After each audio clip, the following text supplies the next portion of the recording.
report the news that nobody has the balls to report. Why am I the only one breaking stories like this? You can call me Uncle 𝗏𝗏𝗏𝗏, Clarence, Aidan. I don't care what you call me. Did you not say that you were going to take my baby out of revenge and make him a transgender baby? I think they don't like the things that I'm saying and they want me to stop saying them, but I'm not. I'm never going to stop. Now, these are the kind of stories, guys, that must be told. I'm just a guy who's breaking stories and reporting news from my basement. Hello, what's up, Turtle Riders? Can you guys hear me okay? Everything gravy out there? What's going on, everyone? Welcome to the Turtleboy live show, ladies and gentlemen. I am your fearless host. They call me Uncle Turtleboy around these parts, but you can call, I actually like Turtleboy. You know, it's kind of weird when I was on Timcast the other day. They were like, what do you want us to call you? And he's like, how do you spell your name? And he's like typing it in. Tim does that all himself, actually. I was surprised. He doesn't even have a guy that does that. And he said, he goes, how do you spell Aidan? And I'm like, kind of prefer Turtleboy, but they wanted to put my real name, so that's fine. It was weird because when I go on with Jerry, it's always Turtleboy. He calls me Turtleboy. I kind of like being called Turtleboy. I kind of it's my preferred pronoun at this point. So, but yeah, you can call me Turtleboy, Uncle Turtle. The diehards, the old school Turtle Riders will always call me Uncle Turtleboy or Unc for short. But newer people, you can call me that, or Turtleboy, or TB, or Clarence, or Aidan, or whatever you want to call me. I don't care. Just be here every Tuesday and Saturday night at 9 p.m. That's all I ask. And make sure you smash that subscribe button, people, and hit the notification button, because although we do go live every Tuesday and Saturday night at 9, we have the occasional impromptu live. You never know when I have an announcement or when some crazy shit's gonna happen. I could have live streamed last night. That would have been nuts if that was actually live. That would have been way better. The only way last night would have been better is if it was live streamed. So make sure you're hitting that notification button so you guys can always tune in whenever we are whenever we have like a big thing going on. So, okay. Also go and I shared this links on social media that we run here on Twitter. I'm at Dr. Turtleboy, DOCTOR Turtleboy, because if Joe Biden's a doctor, I'm definitely a doctor. And by the way, guys, I'm hot on Twitter, man. I've gained 3,000 subs. I'm gaining 100 followers a day on Twitter. Remember I lost like 300 over the Damar Hamlin tweet? It's been gravy since then. Thousands of new Turtle Riders, like every day, a couple hundred more today. So like that video that we shared last night at the school committee meeting, that one's got a lot of retweets, and so it's pretty cool. So Twitter's freaking awesome. Like I share something on Twitter, it just explodes. Ever since Elon took over and I got my blue check mark, I'm king shit on Twitter. Facebook is boomer time, happy hour. It's freaking weird over there. I remember when Facebook was like my bread and butter, was hot in the streets, but then all of a sudden it just was the action. You know, I have the Clarence Woods Emerson page. Go like that if you haven't. He's not suspended. He's got like 28,000 followers. We had to create a new main page because the page with 40,000 people got nuked, and it was, blackballed anyway. You couldn't even see it. So we got a new page just called Turtleboy. So go like it if you haven't already. Give it a follow. Or you can, sign up to get email notifications right on the blog. There's a million ways you can consume the product. And guess what? Next week, I talked to my web developer today. We've been working on for the last 6 months. The Turtleboy Daily News app is coming out.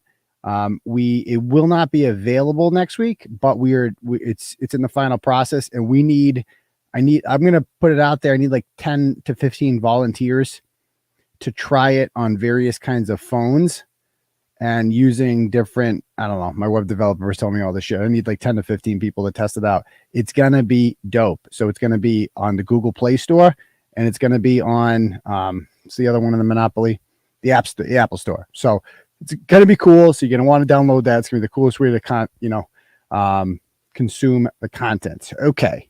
All right. So by the way, if you guys want to donate to the program, I forgot to put this up. I forgot to put the turtle chat up. Hold on one sec. Where'd it go? If you guys want to support what we're doing here at Turtleboy, I'm going to go ahead and I'm going to put the link to the Turtle Chat right in the comments. You can click on that, and I'm going to pin it to the top. You can donate whatever amount of money you want because we are banned from using the super chat function on YouTube. We had to make our own. It's called Turtle Chat. You can donate to that. You can donate whatever money you want, and you get to write a message when you do it, just like with a super chat. I will get an email notification when that happens. I will bring it up on the big screen. You can write whatever you want because it's your Turtle Chat. Give a shout out to your boy. Maybe you want to call someone out. Doesn't matter. Just get it done because, it's your Turtle Chat. Do whatever you want.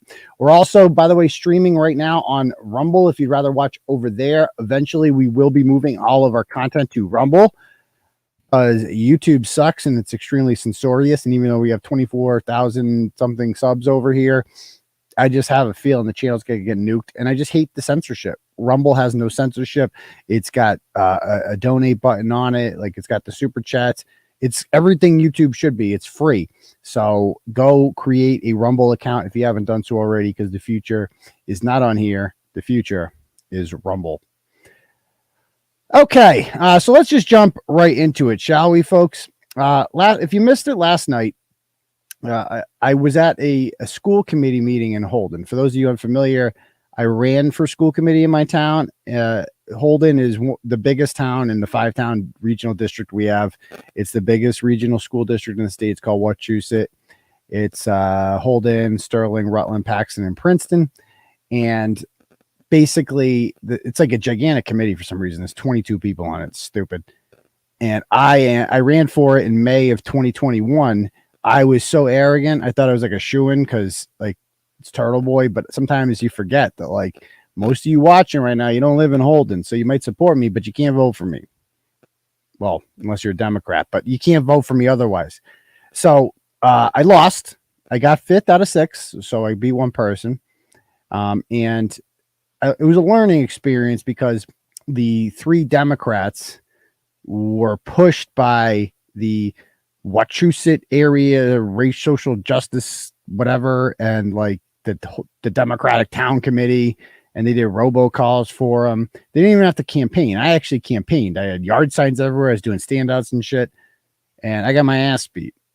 So I learned a lot about how these people operate. One thing I learned is they don't like to give up power, right? That's one thing about communists is they have to control everything. They have to control who the school board is, who the governor is, who the freaking dog catcher is. They don't get like the board of health. We learned during COVID all the power that these people have over us, right? Because all of a sudden our lives were drastically affected. Our schools were closed down. Our stores were forced to close. And like all these people were like, why is this person making a decision? Well, they got elected.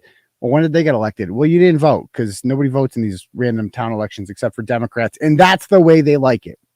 They like it when nobody is paying attention. But the problem is they've gone so overboard with stuff that we're paying attention now and we're not putting up with it anymore. So fast forward to last night. Our district was proposing some sort of diversity, equity, and inclusion thing. I don't even know exactly what it was. It was some sort of policy that they were going to have. People who follow this stuff closer than me, who I trust, understood that this was no-go. Like you don't want anything with those 3 words, diversity, equity, inclusion, because it's the Trojan horse for communism 9 times out of 10. They love to dress it up and make it sound like it's something it's not. Like, how can you be against diversity, equity, inclusion? Well, I'm not.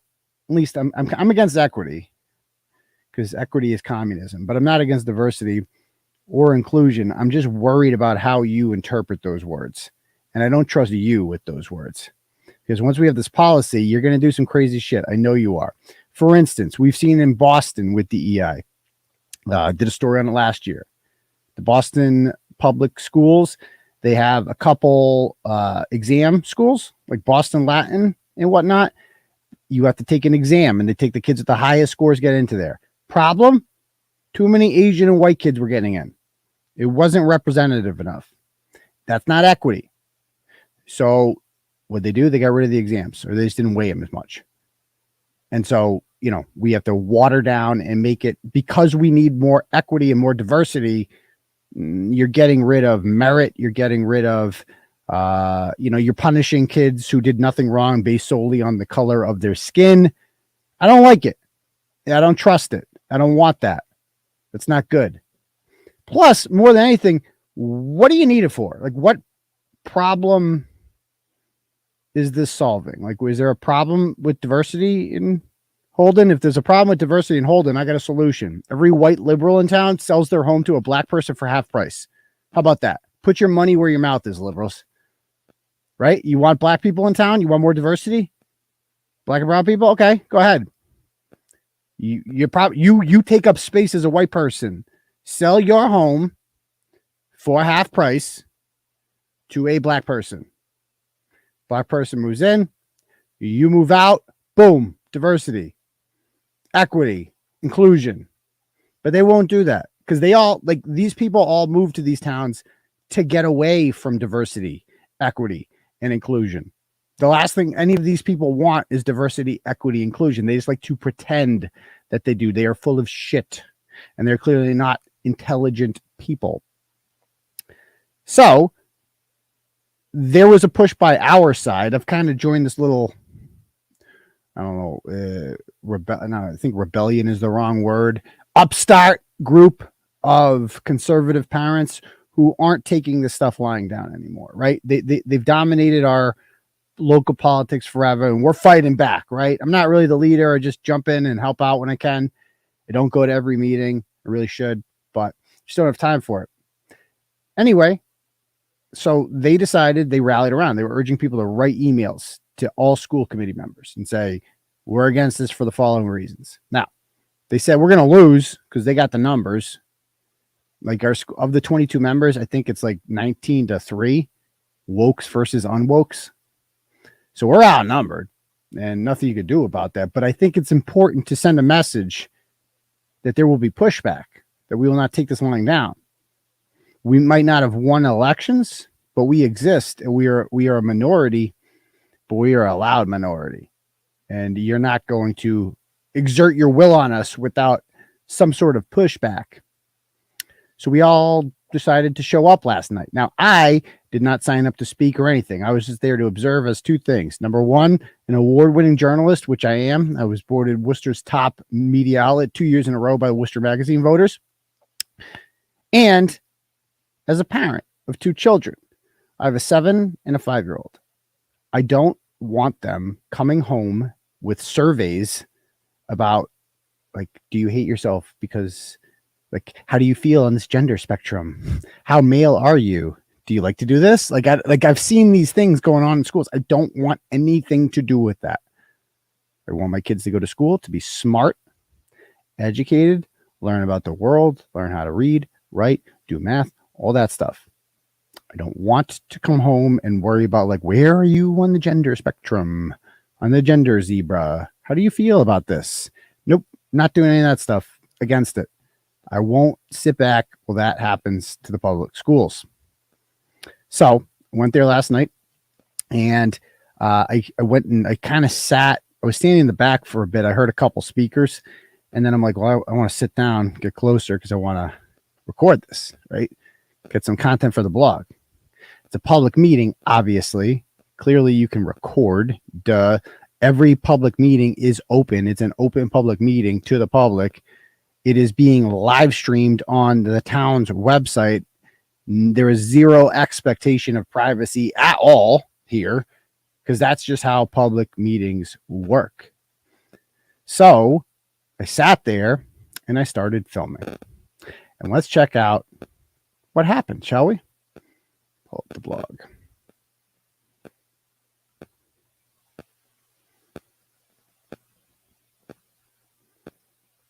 Let's see. We got people on Rumble too. How many we got on Rumble right now?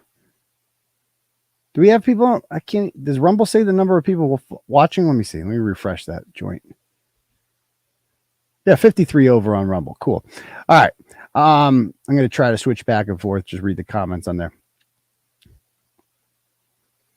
Okay, so let's watch this video here of what happens. So a woman is speaking. Now, first of all, I know this woman.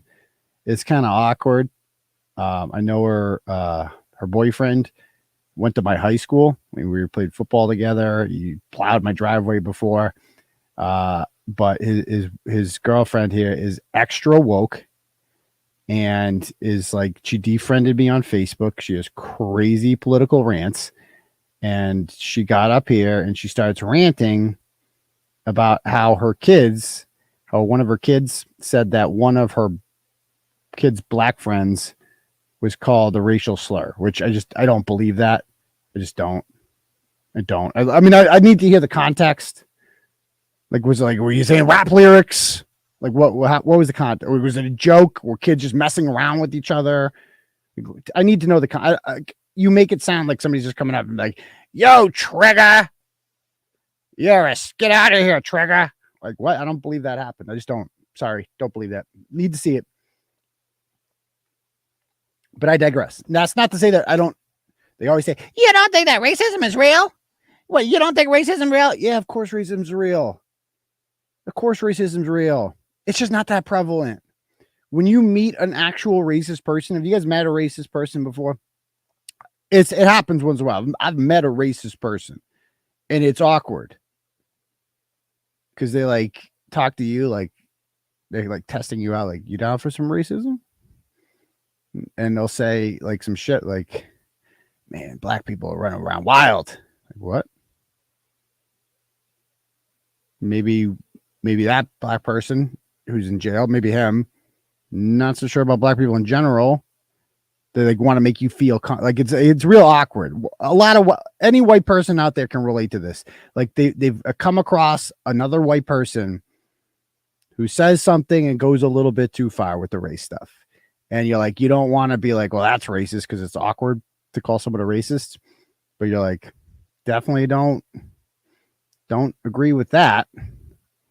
So now what? I mean, I don't know. Can you guys relate? I've definitely had that happen before where it's like, But either way, they make it seem like it's this ultra common thing that happens all the time. If someone drops a hard N-bomb, head turn, yeah, that's a good point too.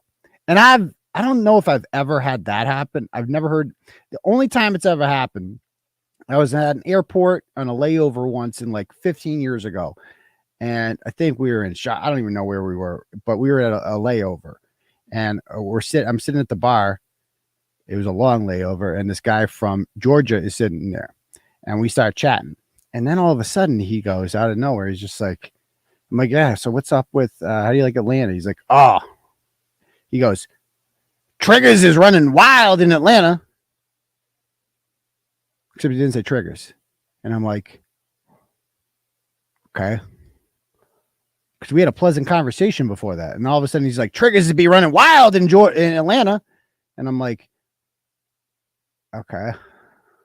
Because you don't want to be like confrontational and say like, oh, dude, you're a racist piece of shit. Because it's confrontational. I don't know this guy. I'd rather just walk away and pretend I didn't meet him. But either way, going on a tangent. Bottom line is it's just not as common as these people make you believe. Okay. It's rare. You remember a racist incident. Like it sticks with you. You're like, man, like I remember the racist comment from 15 years ago. It's that uncommon. So let's play. Here's what happened while this woman was speaking. And all of a sudden, now at this point, one woman is in front of me. She came over while I was taping and I stopped taping. And then I'm like, wait a minute, why am I stopping taping? I'm not going to let them do this. I realized what was happening. So then I'm like, well, I'll start taping again. I'll just go around her fat ass. And let's see what happens. Watch this. I won't share their stories because they are not my to share, but I can tell you they were awful. We cannot allow that to remain anymore. We're just going to play the whole thing through first. Excuse me. I don't think you're permitted to videotape.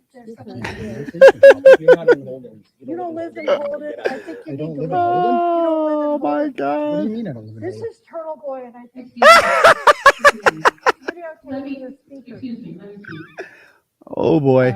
If there is video filming, then it is to be disclosed prior to the meeting. no, my consent. I don't need your consent. You're in a public place, not a public meeting. I don't need your consent. I don't need your consent. Like, dude, I'm not trying to bang you. I don't need your consent. Yes, you do. Oh, dude, go away. What's up?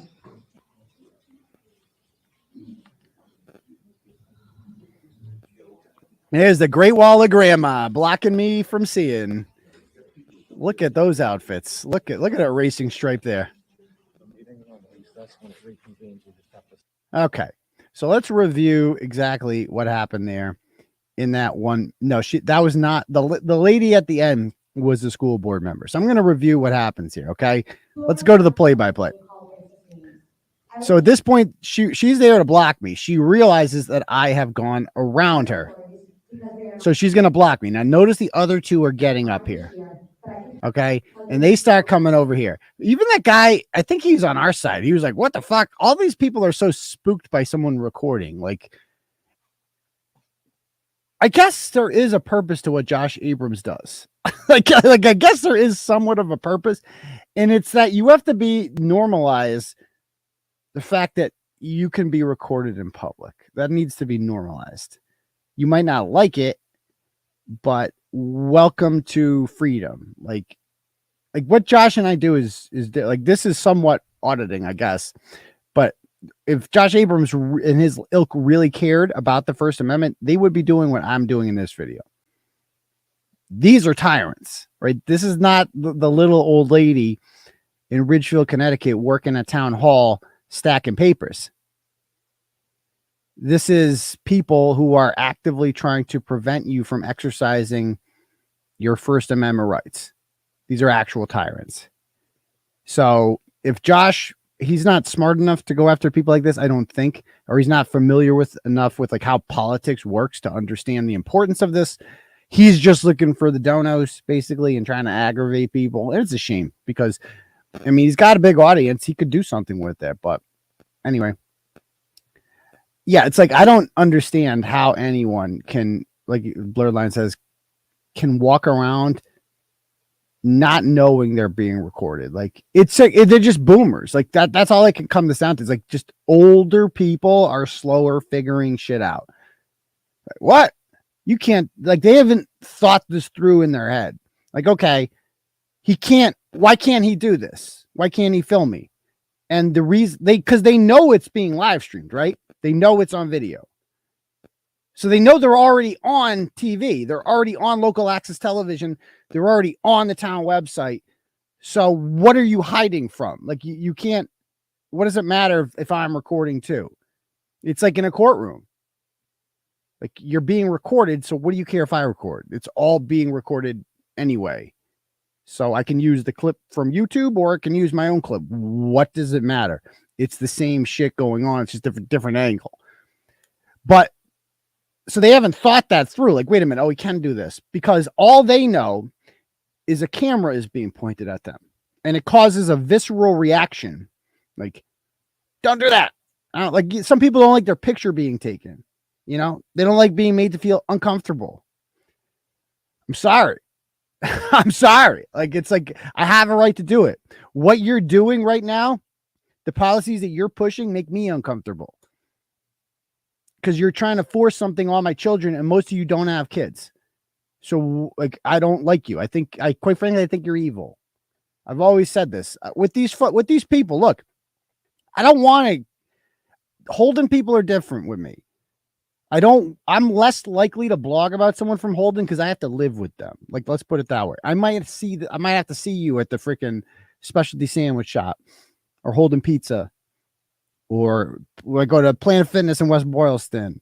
I might see you at one of those places and it's going to be a little bit awkward. It could be a little bit awkward, you know, I might, especially if I'm out with my kids and maybe you're out with your kids. Like, I don't need that in my life.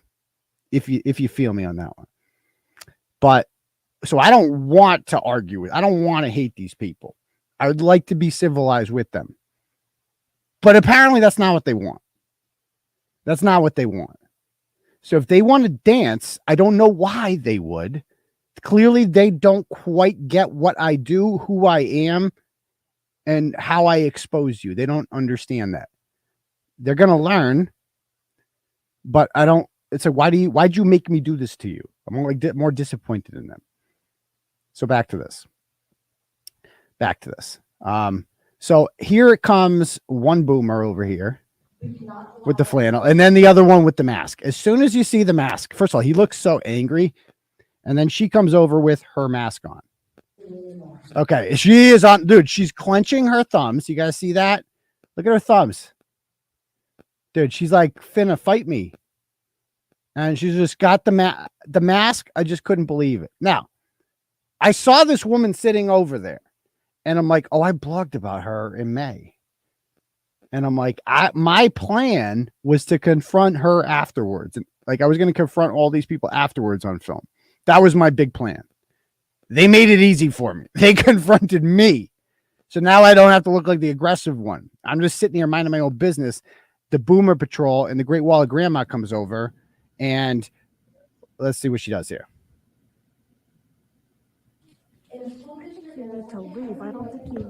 Okay, so that right there, very close to assault. The entitlement of that do not touch my camera. You have no right to do that at all. You have no right to touch me, Grandma, Mrs. Claus. Relax. And she goes, what'd she say? I don't think you live here. Is that what she said? Listen to what she says. Excuse me. You need to leave. I don't think you live in the school district. It doesn't matter if I live in the school district, first of all. It's a public meeting. People from China can come here. It doesn't matter. And they could speak.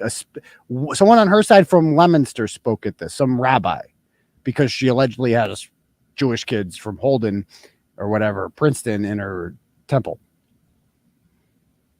And so it doesn't matter, but I do live here. Now, this was common with these people. A lot of them said this, like, you don't live in Holden.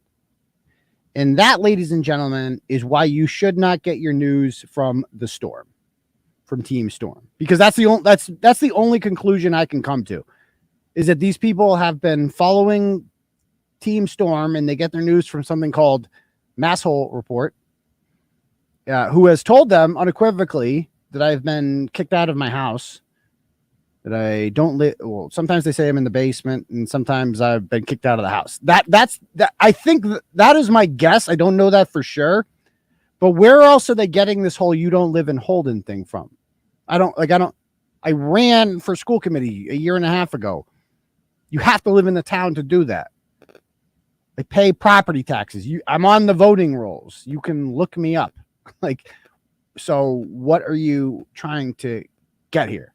Like, how do you think somehow they all said this too, because they talk about me at their meetings, and it's probably the consensus, or that's what they've been told. He doesn't live. Turtleboy is not our problem anymore, except I'm always going to be your problem. I don't move. You move. Okay. You can move to Cambridge. You can move to Amherst. You can move to Somerville. Holden is going to be for normies now. That's my new thing. So let's play some more. I don't think you're permitted to videotape. in public. You're not in Holden. You don't live in Holden. I think you need to leave. You don't live in Holden. So that guy, he goes, you don't live in Holden anymore.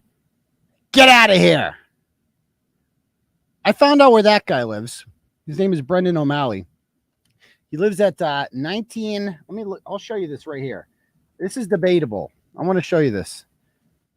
He lives at 19 Southview Road. And again, he spoke at the meeting. He said it out loud so we can say it. This is not doxing. He lives at 19 Southview Road. And I looked him up afterwards, right? Look at what 19 Southview Road says. Can you guys see that? What city does that say? Does that say Holden or Worcester? So that red dot is like some listings say Holden, like the Zillow one says Holden, but then this says Worcester. The Worcester line, the Worcester Holden line is like right.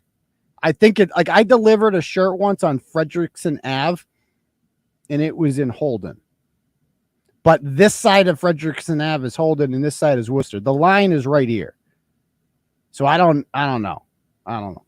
But either way, it's ironic that guy's telling me to go back. I mean, he's basically telling me to go back where I came from, because I am from Worcester.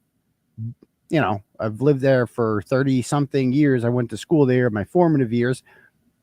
And so it sounds like he's telling me to get back to the diverse town of Worcester. No, thank you. Too much traffic for my liking. I went there the other day to my mom's house, and I'm like, I don't do the traffic. I don't do traffic anymore in Holden. We don't, like, I haven't had traffic in years, but there's traffic there. So anyway, so this guy is telling me go back where I came from, as if I'm not welcome there. This thug, and then we got the 𝗃𝗿𝗃𝗀𝗃 here telling me not to record her. Now watch this. What do you mean I don't live in This Holden? is Turtleboy.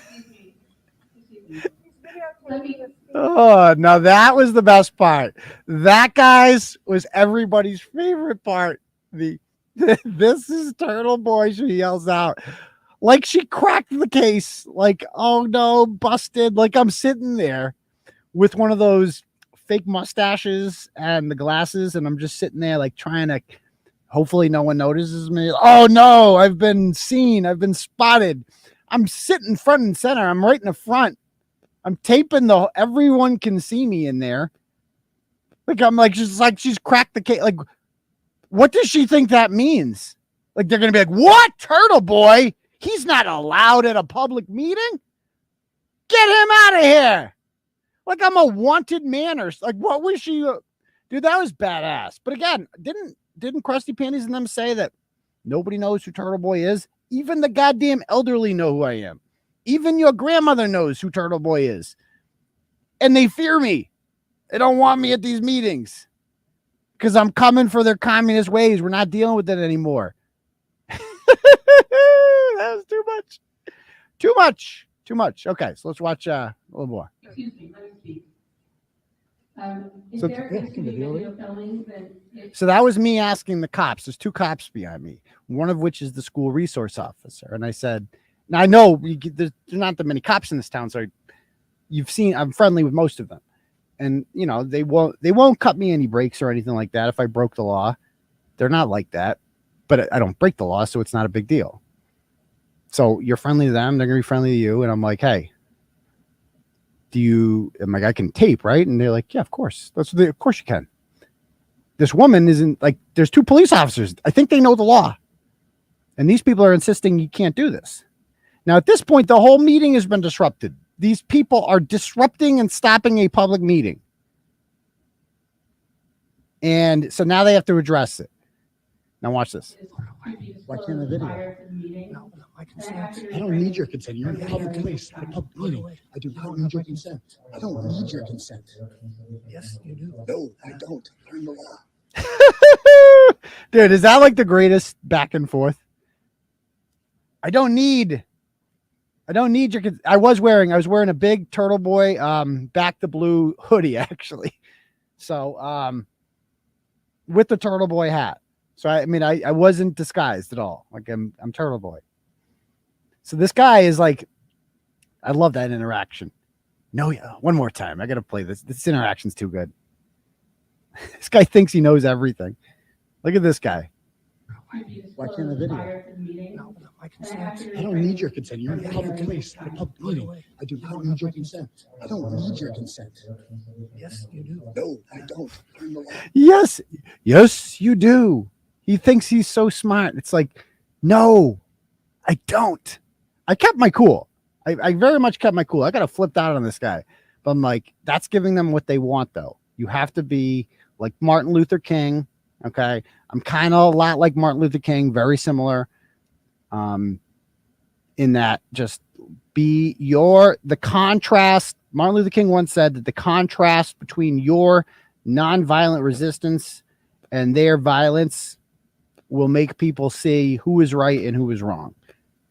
And I think anybody watching this video, they should, I hope they're embarrassed and humiliated over this. I don't think they are. I don't think they're aware enough to be embarrassed over this, of how humiliating this is for not only them and their families, but for the town in general. Like, this is how you conduct yourself at a public meeting. Now, watch this woman. I agree. I will only testify. I think you're the one that broke the law. Oh, you think so, huh? The irony, this woman's a public defender. She's an attorney. Imagine going to her for maybe that's why she has to start a diversity, equity, and inclusion company, because she's too stupid to be a lawyer, too ignorant of the law. How are you this dumb? Imagine being a lawyer and thinking that I'm violating the law. What? I think you're breaking the law. What's up?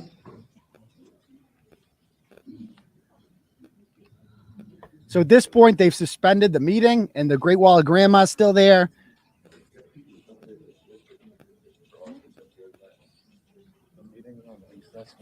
And this woman comes over. Okay, she's the chairman from Rutland. She sucks too. She's one of the people that closed down the schools, and she didn't know what to do. Clearly, she's unfamiliar with these people. Are so into the bylaws that they don't understand. Like, I don't give a shit about the bylaws. Your bylaws mean dick to me. What matters is the law, the Constitution in particular. So I'm going to show you this from another angle, and show you exactly how this goes down in the second blog that I wrote here. Let's check this out.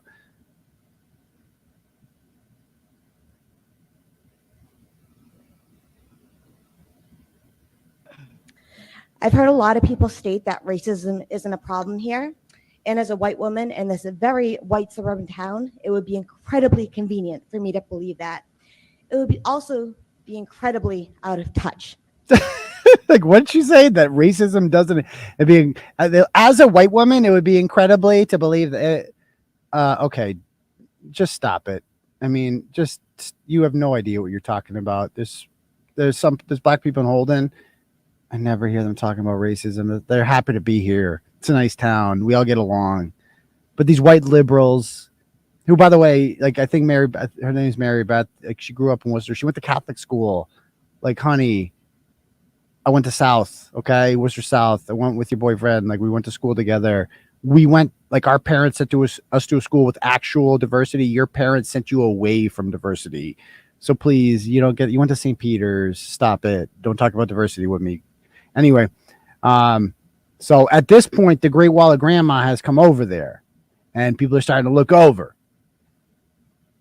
My daughter recently informed me that she has personally witnessed in this past month alone 2 of our black friends being called racist names. Oh, okay. I won't share their stories because they are not mine to share. Oh, okay. Let me tell you, they were. So my daughter told me about something that happened. I didn't witness this, but a 10-year-old told me something happened.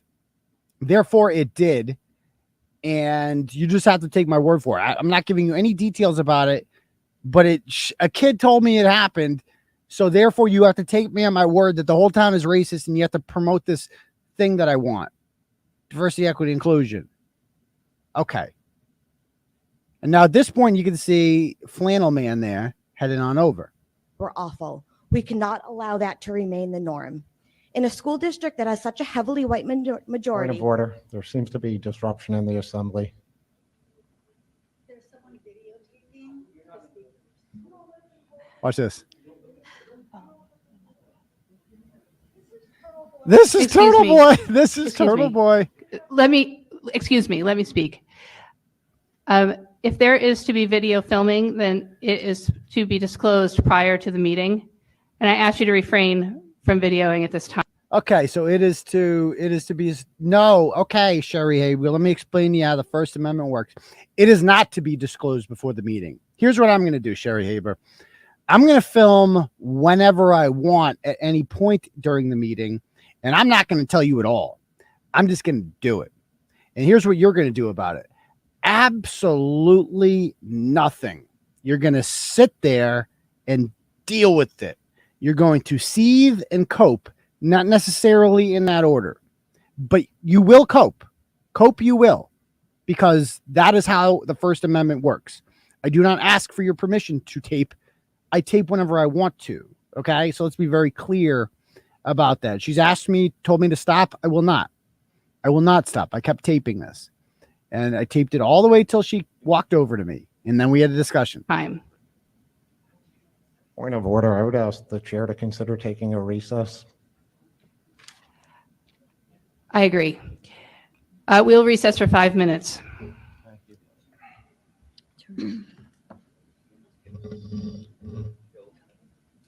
So they take a 5-minute recess, they will break, and then they come back with their verdict. So she comes over to me and is like talking, like you saw her there. She comes over to me and I said, I turned to the police. I'm like, I can tape, right? Like, yeah, you can tape. Okay. And then they're like, well, we're going to have to look this up in legal. I'm like, oh, I'm going to save you a trip. Just Google First Amendment And then you'll see, I do have a right to do this. And then Google open meeting law, and you'll see that the law also, the Constitution and the law both give me the right to do what I'm doing right now. It's weird that our schools are being run by people who need to look this up. It's literally a public hearing, okay?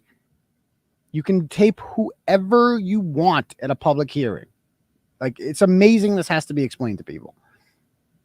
So then they come back with their ruling, which I knew ahead of time what the ruling was going to be because I'm not stupid like them. And this is what happens. Looking up law, I would just like to go ahead and read to you all so we're all clear. Massachusetts open meeting law expressly permits sound and video recording of public meetings. Boom! I cheered it like that. So what happened there, I started going, I started throwing my arms up in the air, like doing the Nixon victory thing. Yeah, I won. And that triggered some liberal who like blurted out something there. So like they realized like I won. This annoys them because they have controlled the public discourse for so long. And then all things were going fine in Holden. They had a monopoly on everything.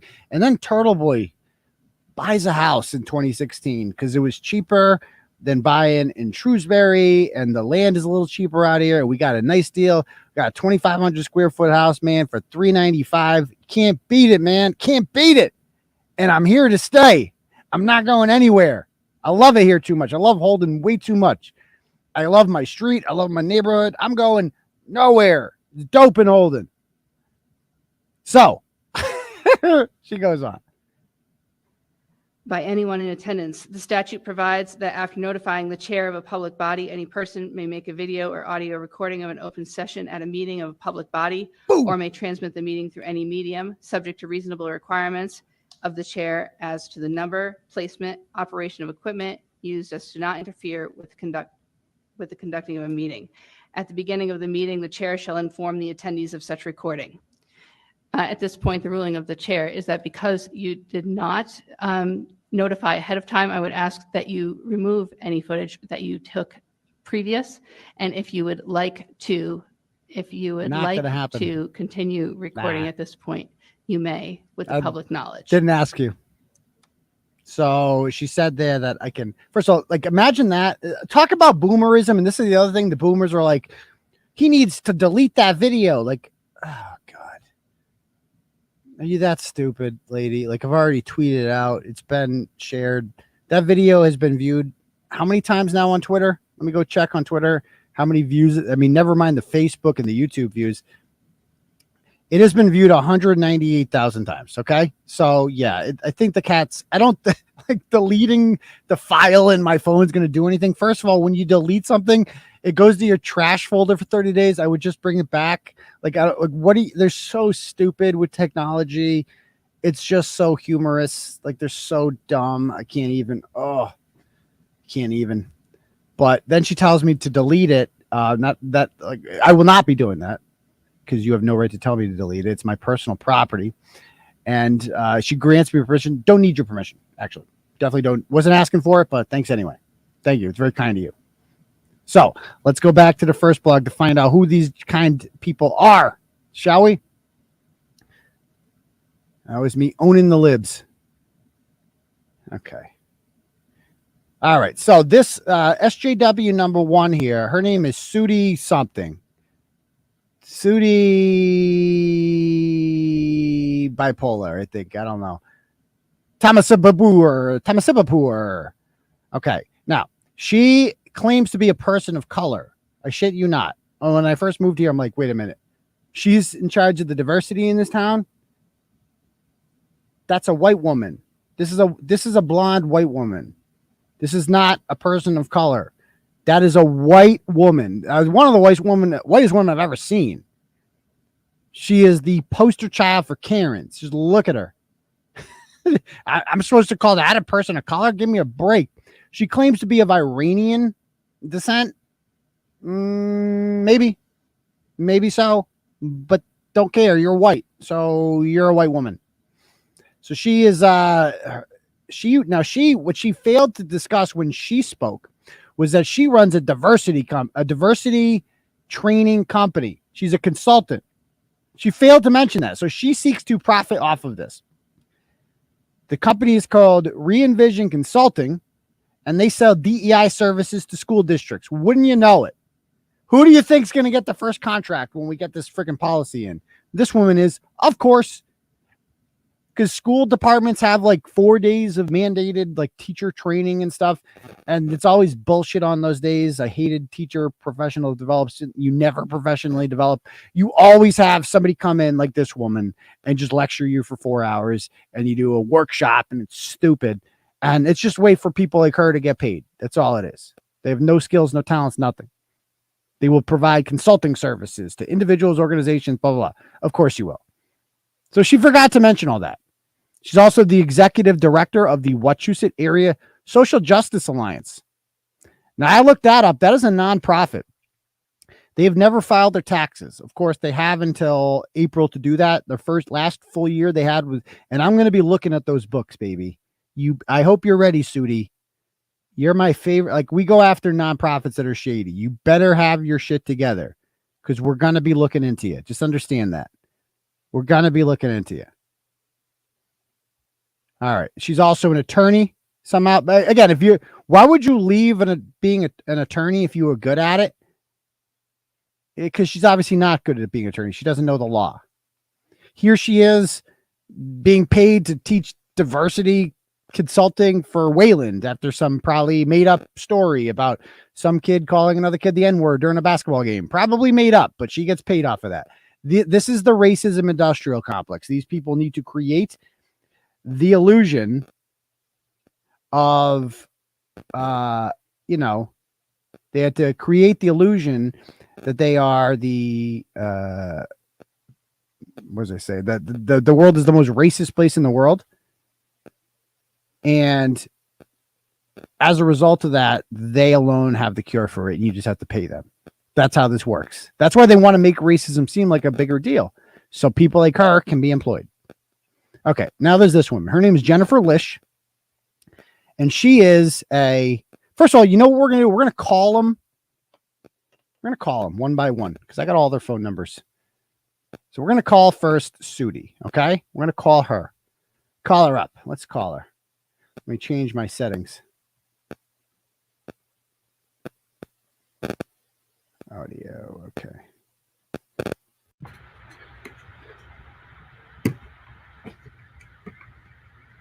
Okay, so I have changed my input there. Can you guys hear me okay? Okay, we're going to call her right now.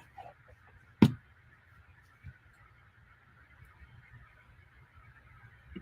wonder if she's watching.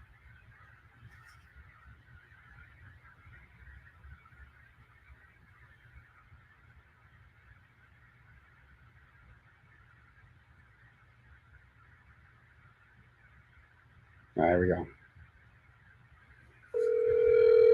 I know, live to tape.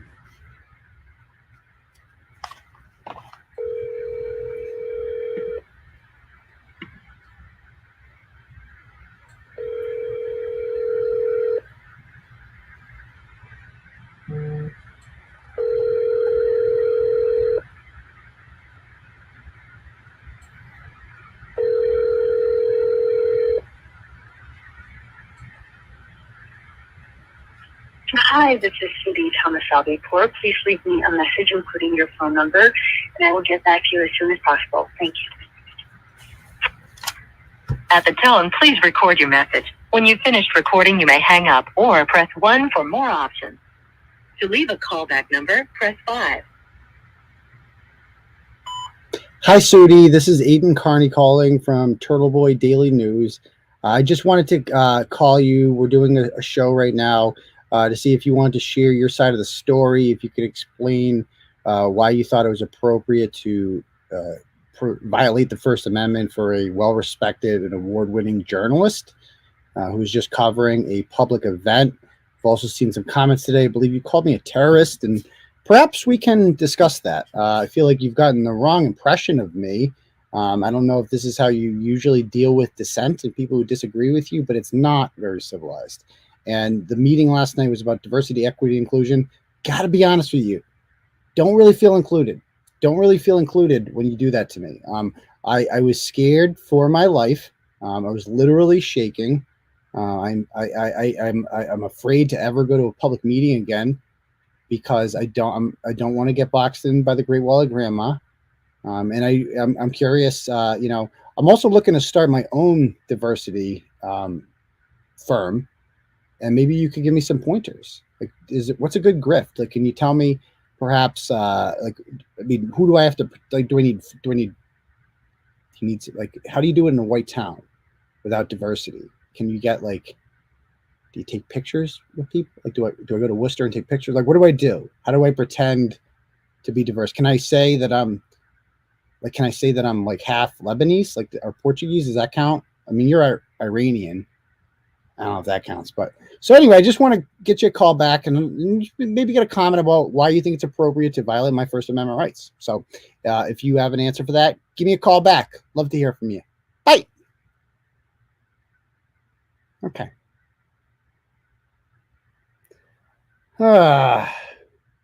Okay. So let's go read some more. Let's do some more. Okay, next one. I don't know if that counts. I don't think she's going to call me back. To be, if I was a betting man, I'm not counting on a call back. Okay. Well, maybe we'll get lucky. Let's go on to the next one here. Next up, we have this woman named Jennifer Lish. Grandma with the mask. Like when she came over with the mask, man, it's just instant comedy. Like it's just too easy. Like, of course you look like that. Of course you do. You look like every person from Amherst ever. Like at the at the vegan coffee shop. Look at her. Oh my God. It's already funny. It's already funny. You know, like, is there any doubt who this individual voted for? Like, come on. They say you can't judge a book by its cover, but that's clearly a lie. Clearly a lie. Okay.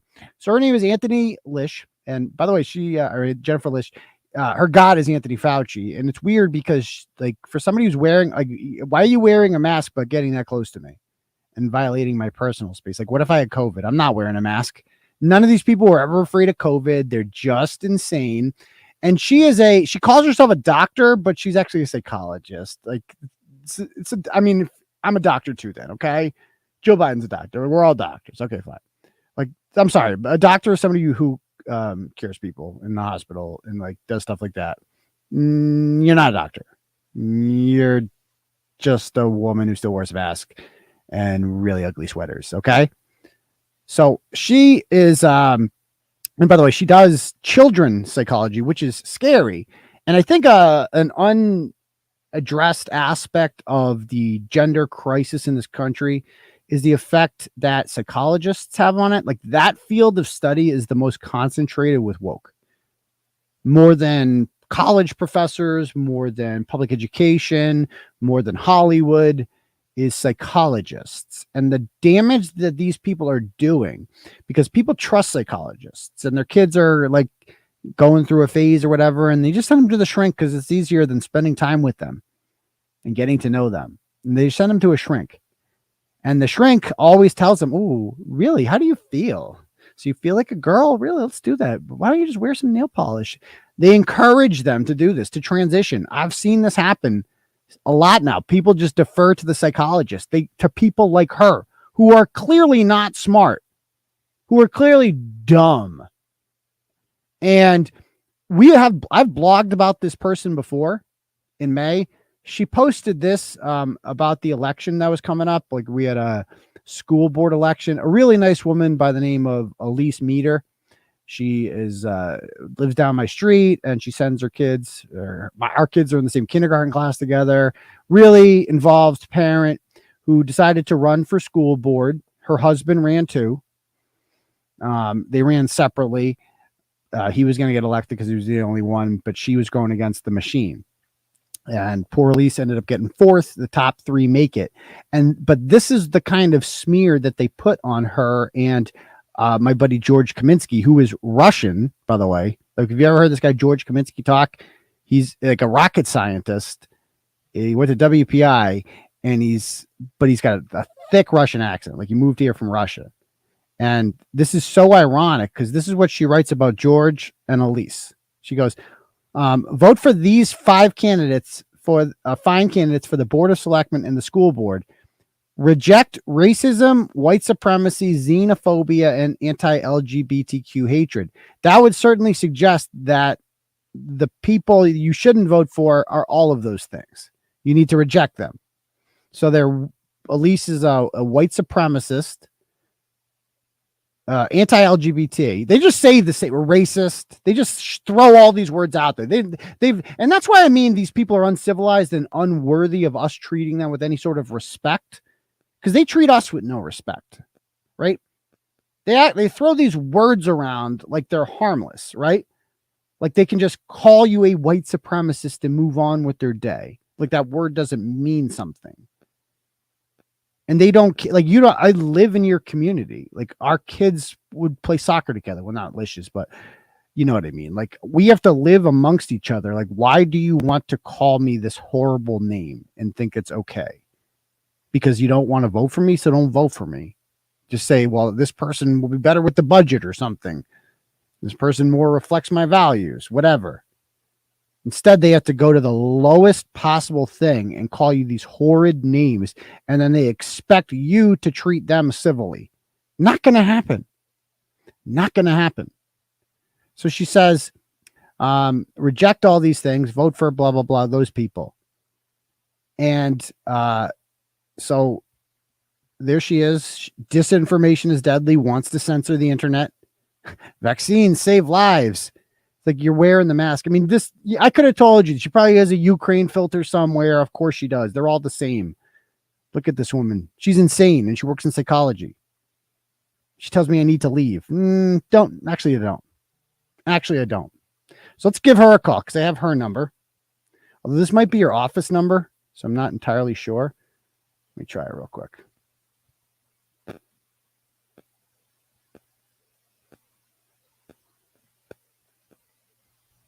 I know, live the tape. All right.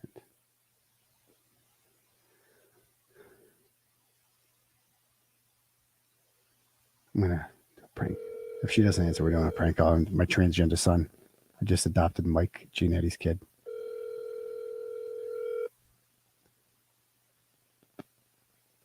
Hello, you have reached the confidential voicemail for Dr. 𝗄𝗲𝗏 at the Worcester Center for Cognitive Behavior Therapy. If this is an emergency, please hang up and dial 911 or go to the nearest hospital emergency room.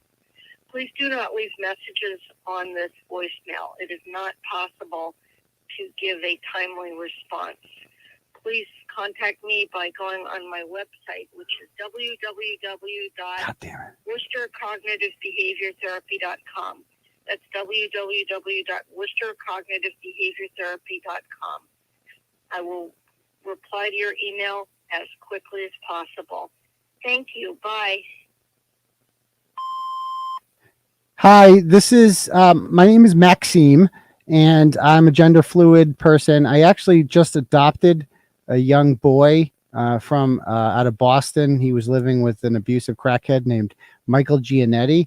And I'd like to turn him into a girl and figure out how we can kind of fast track that. So if you can give me a call back at this number, that would be great. Bye. All right. So she didn't answer. All right. So next one up. I don't think she's going to call back. So this dude, his name is Brendan O'Malley. Now he was the one that told me to go back to where I came from. Will not be doing that. He's also a doctor. He teaches at University Park Campus School in Worcester. Prior to that, he spent his career in the fantasy land known as higher education, which he got his postdoctoral fellow at the New School. That's what he was. He was a writing fellow at the Brooklyn College. If the world ended tomorrow, these people would be so fucked. Because imagine a survival, we're all surviving on our own out there, a plague comes or some shit, we lose everything, you gotta survive, you gotta build your own house, you gotta these people, so what can you do to help out? Well, I'm a doctoral fellow at Columbia, so we can talk about internalized racism. I'm really good at that. Is that a skill? Is that a job? Can I do that? Like what? Okay. So he told me that, yeah, basically I don't belong. Now check this out. Look at this video. Watch this. Oh, this is when he went to speak. Now this is after I'm allowed to. Brendan O'Malley, 19 South Key Road. Listen to this guy. Now watch the other people. Watch this. WRSD students, I strongly support the DEI policy because it's the best way to prepare them for the future. The United States is becoming more diverse by the day. If our curriculum presumes a European American background as the norm, we fail to prepare our kids for the diverse reality that they will face after they graduate. A European American background is the norm because this country was colonized by Europeans. It just was. But that doesn't mean we don't teach the rest. Of course we do. None of these people has actually been in a public school classroom. I taught history. And first of all, that's not what's on the line here. None of us are objecting to that. We're objecting to this. It's already being taught, so you're not fixing a problem. That's what we object to. I mean, they're so fraudulent in what they're trying to do and disingenuous. Not having a DEI. Look at this guy. Look at him staring at me. Look at this dude. This was so awkward. Look at this. Furthermore, embracing DEI in our district will lead to more engaging and challenging instruction.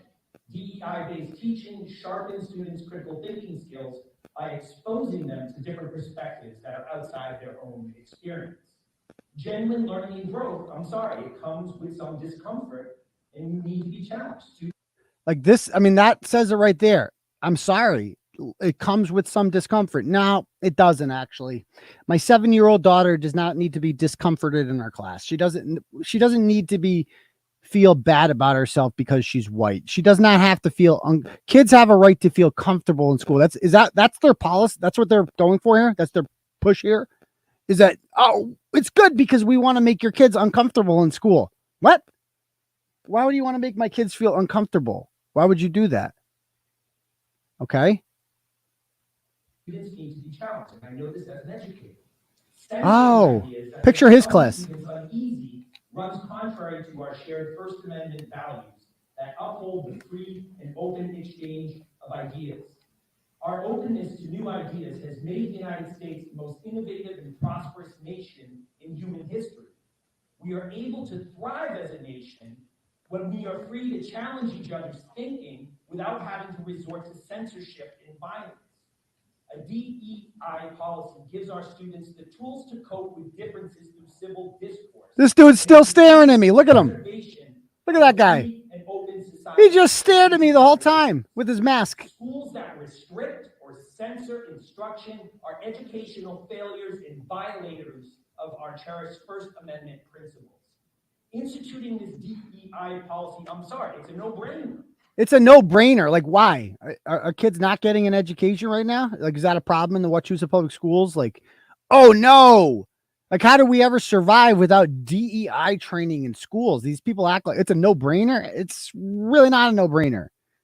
You fraud, you absolute disingenuous fraud. Help our district avoid the path of ignorance, obsolescence, and hate, and set us on a course to a better. Look at this guy. Thank you for listening.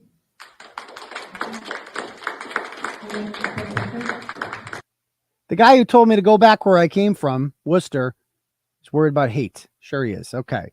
Then there was this guy. So first of all, let's call Brendan O'Malley real quick. See what he's got going on. Oh, imagine one of them answered. That'd be so dope. I got his phone number here. So we're going to call him.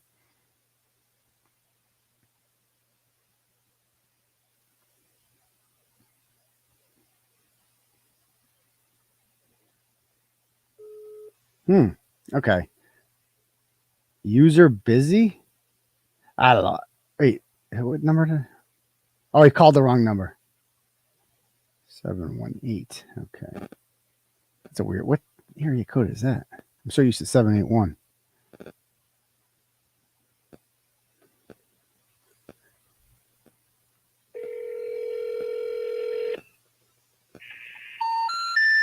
The number you dialed is not in service. Okay. So that one didn't. That was a bad number, but hopefully hopefully we got, I definitely have Tom's number. I don't think Tom's going to answer, but so this is the next up. The last guy is Tom Curran. Now this is the most troubling one.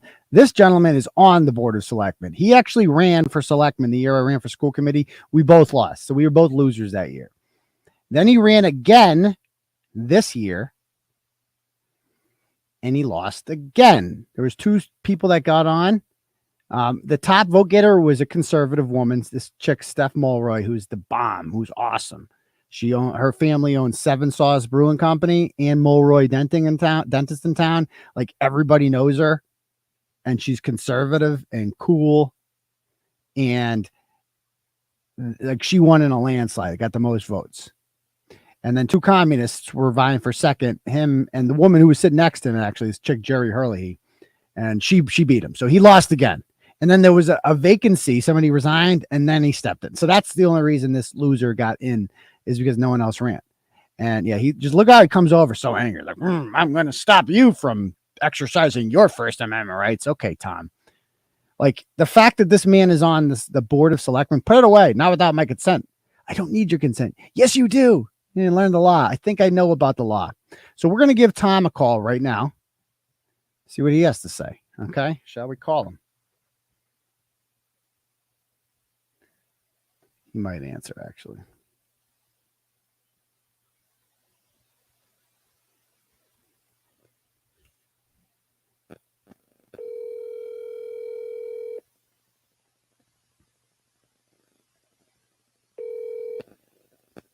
Your call has been forwarded to an automatic voice message system. 77423238000 is not available. At the tone, please record your message. When you have finished recording, you may hang up or press 1 for more options. Hi, Tom. This is Aidan Kearney calling from Turtleboy Daily News. I just wanted to get a comment about your blatant violation of my First Amendment rights last night. I want to know why you did that. You've had 24 hours to look up the law. Do you realize that you were wrong yet?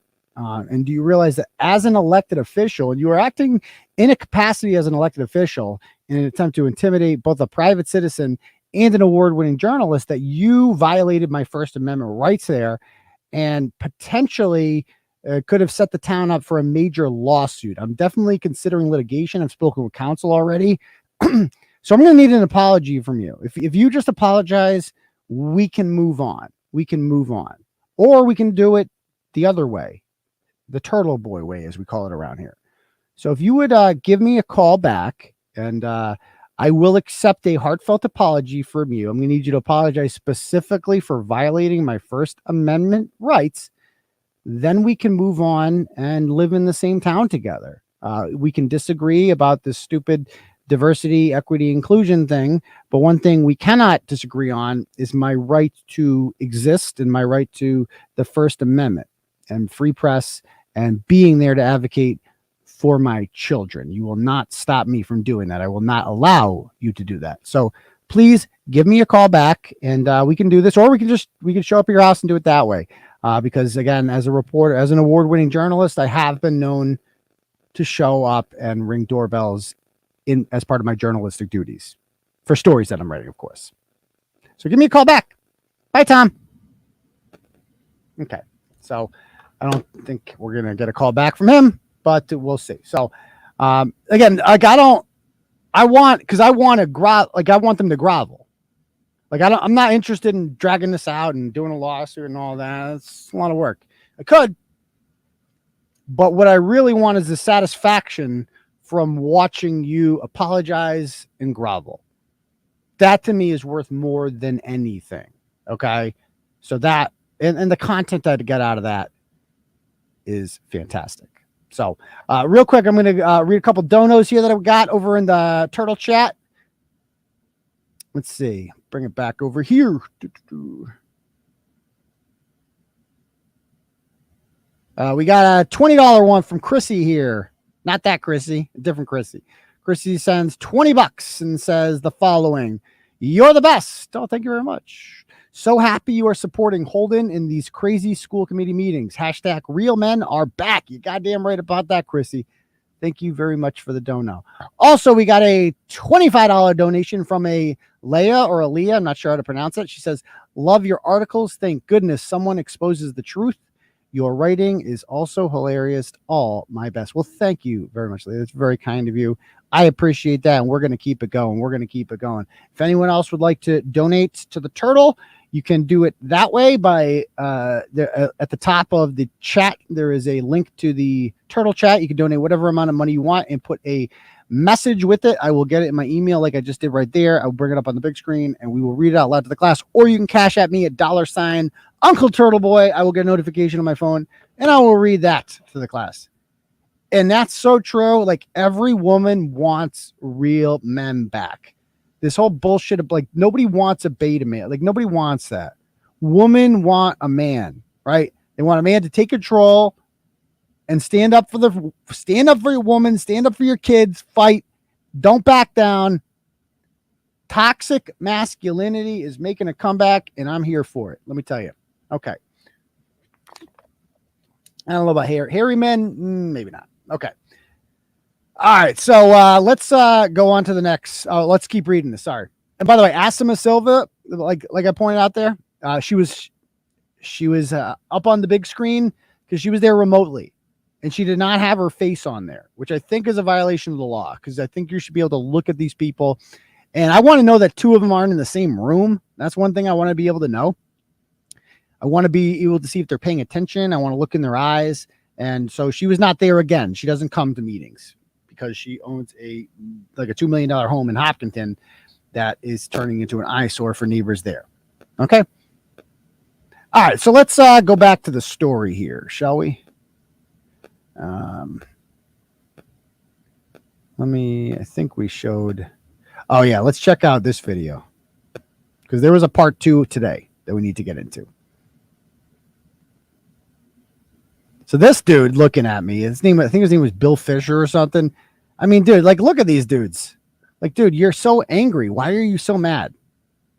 Look how angry they are, just staring at me, like trying to intimidate me, make you feel uncomfortable. Then the dude gets up to speak with his goddamn mask on. Like, these people realize how stupid they look? No, that was a rhetorical question. Let's hear what he has to say. I just wanted to address a couple of points that we made earlier. I just moved back here to Holden after growing up here and attending Chapman School, Holden Junior High School, and he just moved back here? I moved here from Shrewsbury, and a comment was made about how much better the ranking of Shrewsbury is compared with that of Wachusett. And I would say, having raised 2 daughters. Can you guys hear that audio? People are saying I can't hear. Is the audio not working? If it's quiet, there's a big difference between quiet and can't hear. Okay, so you can hear. Okay, so it's just muffled. Yeah, the Bernie diaper, exactly. Like, dude, take off your Bernie diaper. What are you doing? Volume's all the way up. Shrewsbury school system. It is a highly diverse community. And I think the respect for students of different backgrounds, different races, different nationalities, who are enormously talented, has been one of the things that's helped them become a... The mask. Unbelievable. I think the Wachusett Regional School District would do well to take a look at what Shrewsbury has done to improve its standing, and I think you would find that a celebration of diversity. Look at this guy. Look at me on his way out. Look at him staring at me. Oh, yeah. Oh, tough guy. Tough guy. Oh, we're so scared. So scared. He does not. Carrie T, you're naughty. My name is Jennifer Lish. Okay. 15 Road. So she takes her mask off to speak, at least. So now she's spreading the virus. So she apparently is married to this guy, I guess. I don't know. Wait to hear her speech. I have 2 adult offspring. Offspring. From Wachusett schools. They're both queer. I have 2 adult offspring. She doesn't even call them like I have 2 daughters or 2 sons or whatever. I have 2 adult offspring. They're both queer. What are the odds of that? Like, they're both. What does that even mean? Queer. That's become the whole spectrum is queer. It's like, what does that mean? So are they gay? Do you have a son that sucks dick? It's okay. Just say it. Do you have a woman? Do you have a daughter that scissors? Just say it. It's not a big deal. Why do you have to say queer? Why is that the thing now? But anyway, she goes on. Thank goodness they are happy, healthy, doing extremely well. They would not have been they would not have done as well if the school committee had voted against a DEI policy like this during their tenure here. It sends a terrible. So her daughters or whoever were queer, and they went through the Wachusett public schools and they did fine without a DEI policy. But we need a DEI policy because if they were in school now, they would not. What? Okay, lady, go ahead. Message to any child who's disabled, who's Jewish, as my family is. Oh, she's Jewish. A member of the LGBTQ community, who's Black, who's brown, who's Asian, who's Islamic. It just sent a very rejecting. Look at this guy. And at least for queer youth, there's good data that shows that rejection from the community increases the risk of suicide as well as mental health problems. Okay. Suicide, mental health, blah, blah, blah. Okay, cool. Yeah, we've heard all that before. All right. So it's like that. It's like the first thing they get up there to talk about is like their street cred about, I have 5 gender queer children and some of them suck dick and some of them think they're space pirates. And another one just sticks his thumb up his ass. And I don't know. They haven't even come up with that one yet. It's like the periodic table. They just keep adding genders to it, adding genders. So let's go to today's blog. Let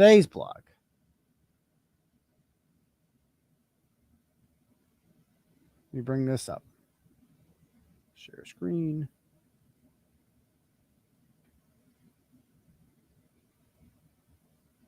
Okay.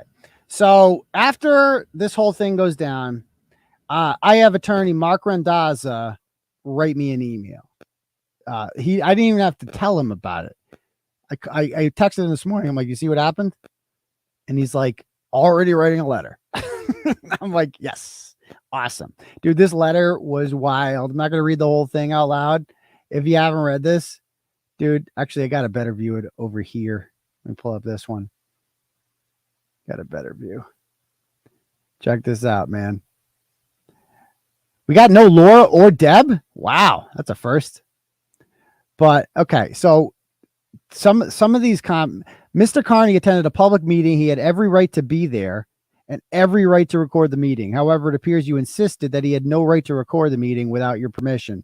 Then when he refused to be intimidated, you announced that you were giving him permission to record, but that he had to delete the footage he has already taken. You enlisted members of the audience to engage in attempts to suppress Mr. Kearney's First Amendment rights. And I believe that is true, that they were plants. A lot of these people on the school committee have spouses or are themselves a part of this Wachusett Area Social Justice Alliance. And so these are their henchmen that they brought with them to the meeting who attempted to silence me. But that, I hope they realize, like, I don't know who you think you're dealing with here, but you know that's only going to make me come twice as hard, right? I come twice as hard to a lot of things, but especially when you push me like that, then I come really hard. So anyway, let's read some more of this. So he goes, Mr. Kearney was engaged in news gathering and will not be intimidated. I will now address the specific issues pertaining to your meeting and your actions. You should have known of all of this already. Everything I am explaining to you in this letter is clearly established law, unless otherwise noted. Clearly established is a very important concept for you to understand, as it is a key factor deciding whether or not you would have qualified immunity in your actions. So if they violated my First Amendment rights, stop it, you guys. Good to know. Stop it. Anyway, if they violated my First Amendment rights, then qualified immunity would protect them from being sued individually. Like we could sue the town. But if they knew I had the right to do this and they violated it anyway, which he's arguing they do because this is common sense, then qualified immunity would not protect you in this case. So the letter goes on to say,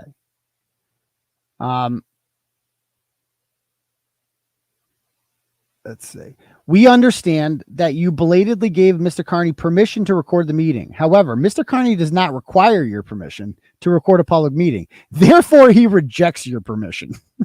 God, I love this guy. He's the best. Permission implies a grant of a privilege. Mr. will no sooner, I think it's typo, accept your grant of permission to record meetings, then he would accept your permission to engage in any other First Amendment protected activity. So it's like, I love that. It's like we're rejecting your permission. No, thank you. Your belief that you have the right to grant or deny permission to record a meeting appears to attempt to grant a license to gather the news. Okay, then he goes on. So he says the case law with this. Mr. Kearney therefore rejects your permission. He expresses the most extreme disrespect possible for it. No free American would ever accept permission from the government to engage in a clear First Amendment right. That you would even imagine that you had the right to grant or withhold permission is offensive to the Constitution, and it carries neither the weight nor the authority with us. If you attempt to interfere with it again, we will sue you in your official and personal capacities. Given that the law is clearly established, you will not enjoy qualified immunity. During the meeting, as you granted your quote-unquote permission for him to record, you conditioned it on him deleting the footage taken prior to that.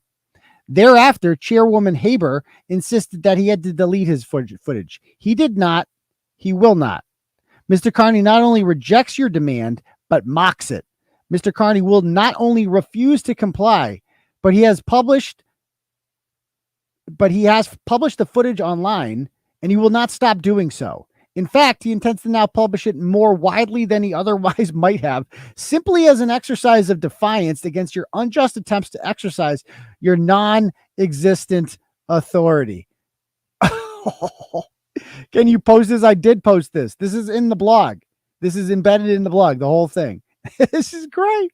Like, he sent this whole, every member of the school committee got this today. They are now officially on notice.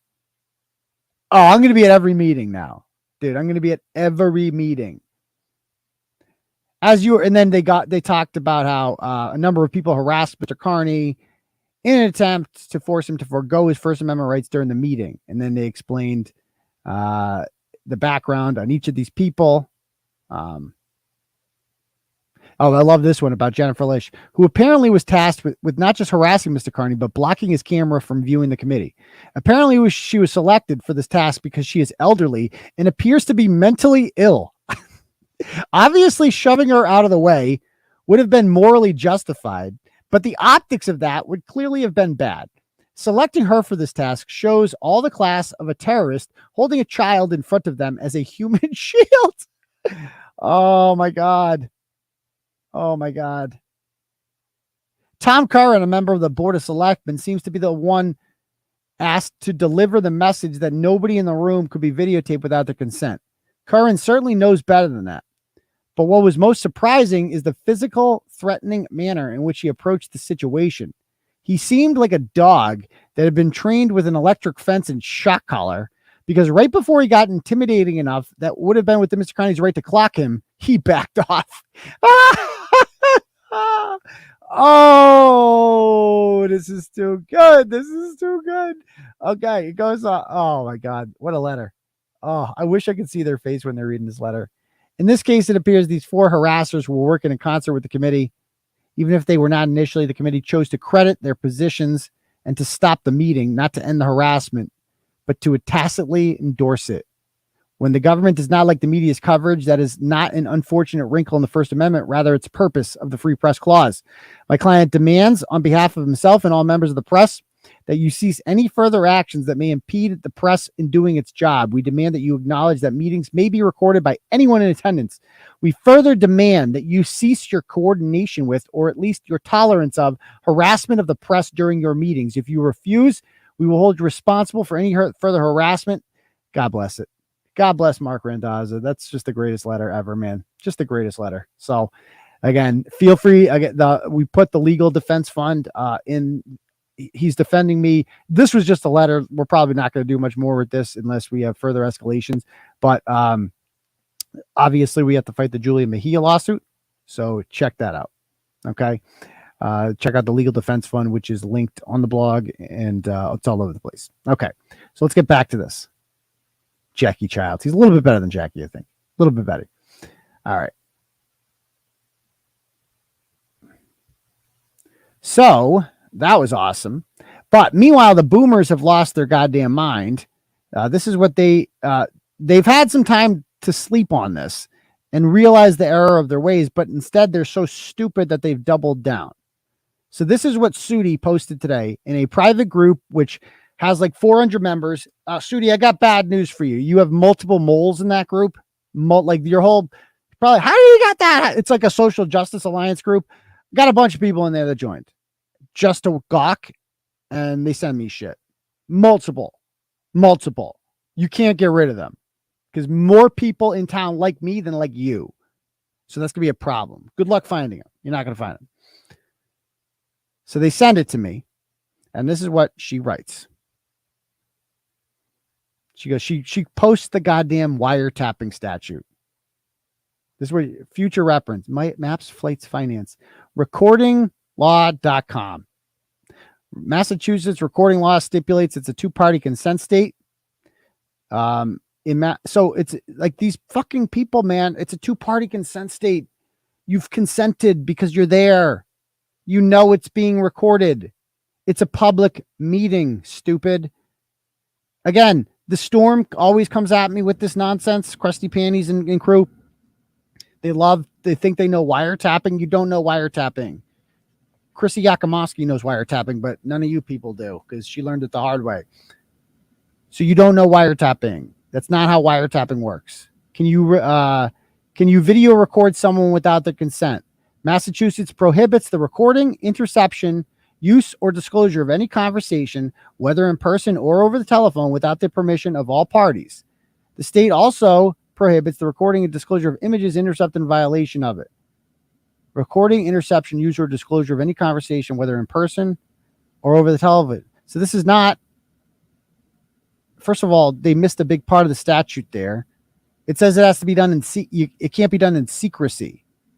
There's nothing secret about this. They tried to charge me one time for recording a courtroom, which you're not allowed to do. You are not allowed to record in a courtroom. But that's an actual violation of a rule.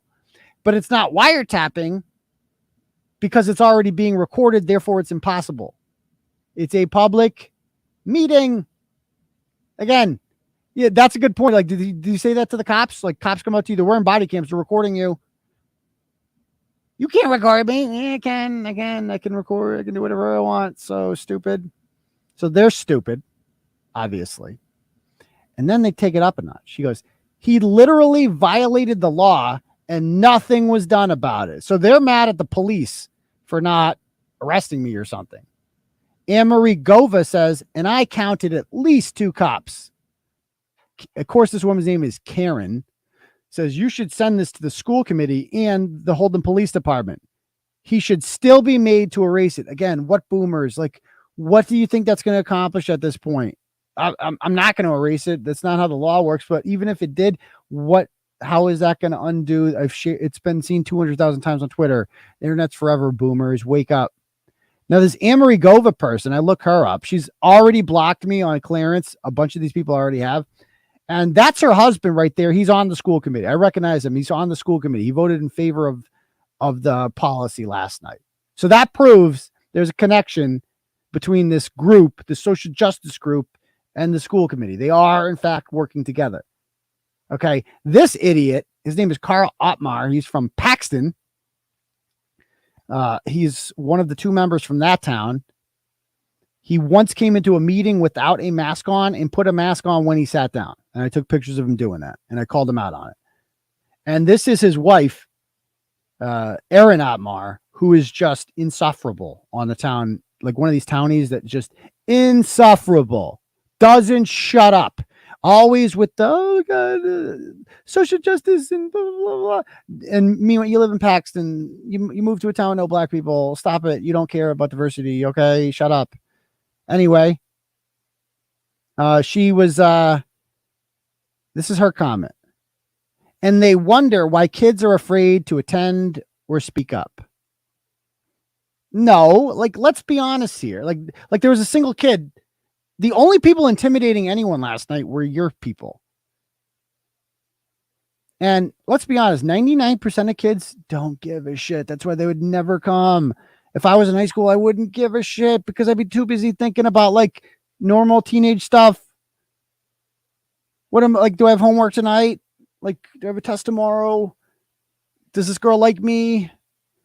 If I tuck my boner into my pants, my elastic, will anyone notice it? Like, this is the kind of thing that all high school kids think about. Where am I getting beer this weekend? Nobody cares. Nobody cares. And if there were kids that were against this policy, they're the ones that would be afraid to say it because they would be called bigots and homophobes, and they don't want to deal with that. One student did speak out. Listen to this. And this person, of course, was in favor of the DEI policy. What you're about to see right here is what failed parenting manifested looks like. Just watch this. Hi, my name is Caroline Melnick. I live in Holden, and I attend Wachusett. I'm a 9th grader. I am speaking on remarks for the DEI policy. My pronouns are she, they, and I am a part of the LGBTQ+ community.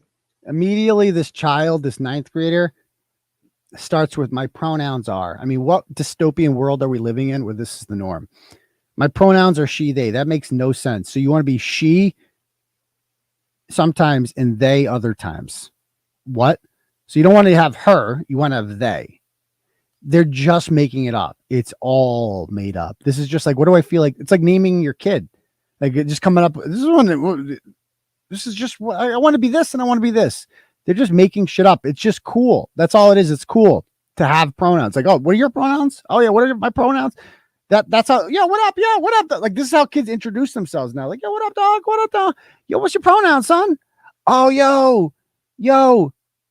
They call, how about I fucked in your mom? Those are my pronouns, dog. Oh, shit. Like, is that how it works now? I don't know. Very cringe. Extremely cringe, as Alex posted. Very cringe. All right, let's play some more. One of my core beliefs is respecting the inherent worth and dignity of everyone I meet. This also means respecting everyone's identities. I also believe in striving for improvement. Throughout my elementary school, middle school, and high school years, I have been raised on the basis of stereotypes and labels. I have had many homophobic and anti-Semitic experiences while at school. Last year, I was called a faggot, a bitch, daily, and to kill myself. I was called so again, if that actually happened, if you're daily on a basis told to kill yourself and called a faggot, why isn't the principal doing something about that? That's the problem. We don't need a DEI curriculum to fix that problem. We need a principal who holds students accountable for that sort of behavior. Did you report it? Did you tell did you tell a teacher this happened? Because that's against school rules. We already have rules against that. Of course you didn't, because you're making it up. None of this is real. They're making things up in order to get policy enacted.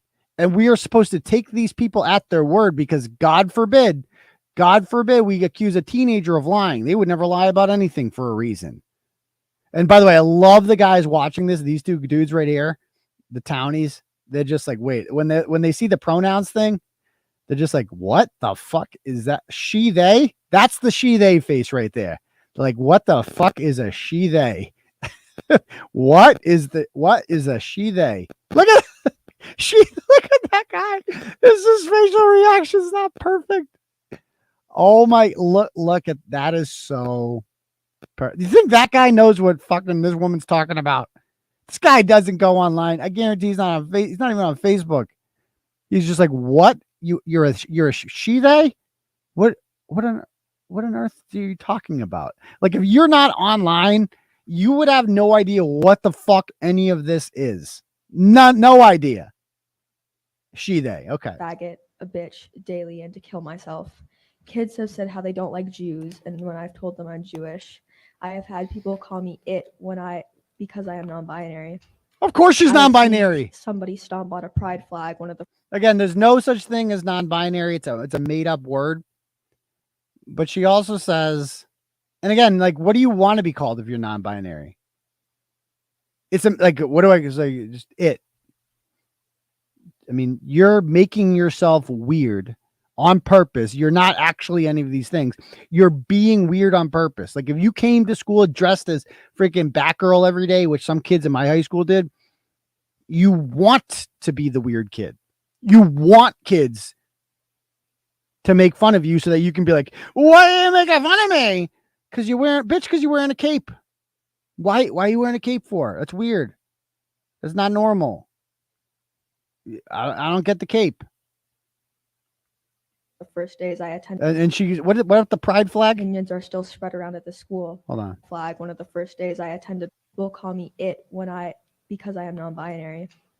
I have seen somebody stomp on a pride flag. One of the first days I attended --"𝗿𝗏 Somebody stomped on a pride flag. Again, things that never happened, but God forbid the sacred pride flag. If it was an American flag, do you think this girl would care? Nope. But not the sacred pride flag. No. This is why I strive for improvement, because these thoughts and opinions are still spread around at the school. A mistake I made last year was not telling anyone about it, and I do not want this to happen to other kids. Because of this, the environment for learning has been shifted. There have been times when I have been uncomfortable to go to school and learn. I cannot be myself around people. Look at these guys. It has affected my participation in class. Look at them. Oh, and then Asima Silva comes in because she's remote, and she's like, is this mic on? Is this mic on? It interrupts the whole thing. Her moment is killed. Yes.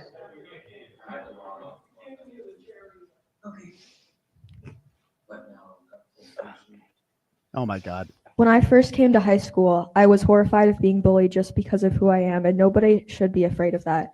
The DEI policy does not force people to become gay or transgender or Jewish or anything like that, but to instead respect it.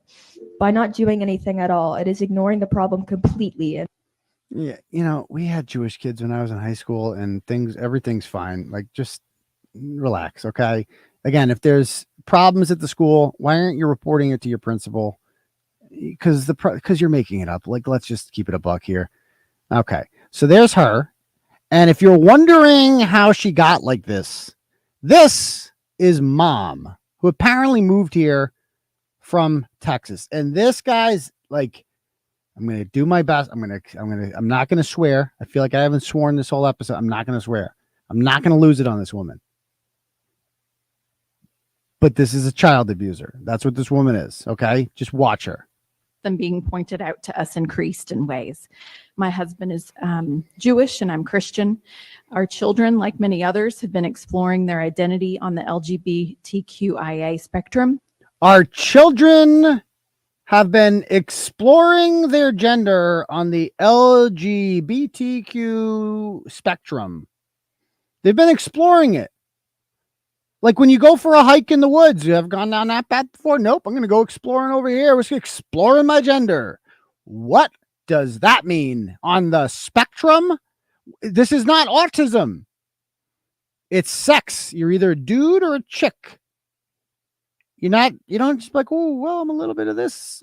This isn't your 23andMe test. You're not 30% Dutch and 20% Irish and 10% Portuguese and 5% Cherokee. No, you're a boy or you're a girl. Okay. Like the fact that she's encouraged, like she comes out and says that I'm encouraging my kids to explore the gender identity, that you have failed as a parent. I have 2 kids. They will not be exploring their gender identity. They will be exploring learning. They will be exploring the Constitution and learning about the world. My 5-year-old son knows all his states already. He's like the genius in class. We need to work on his social skills. Doesn't do play dates very well or at all. Like doesn't eat his lunch.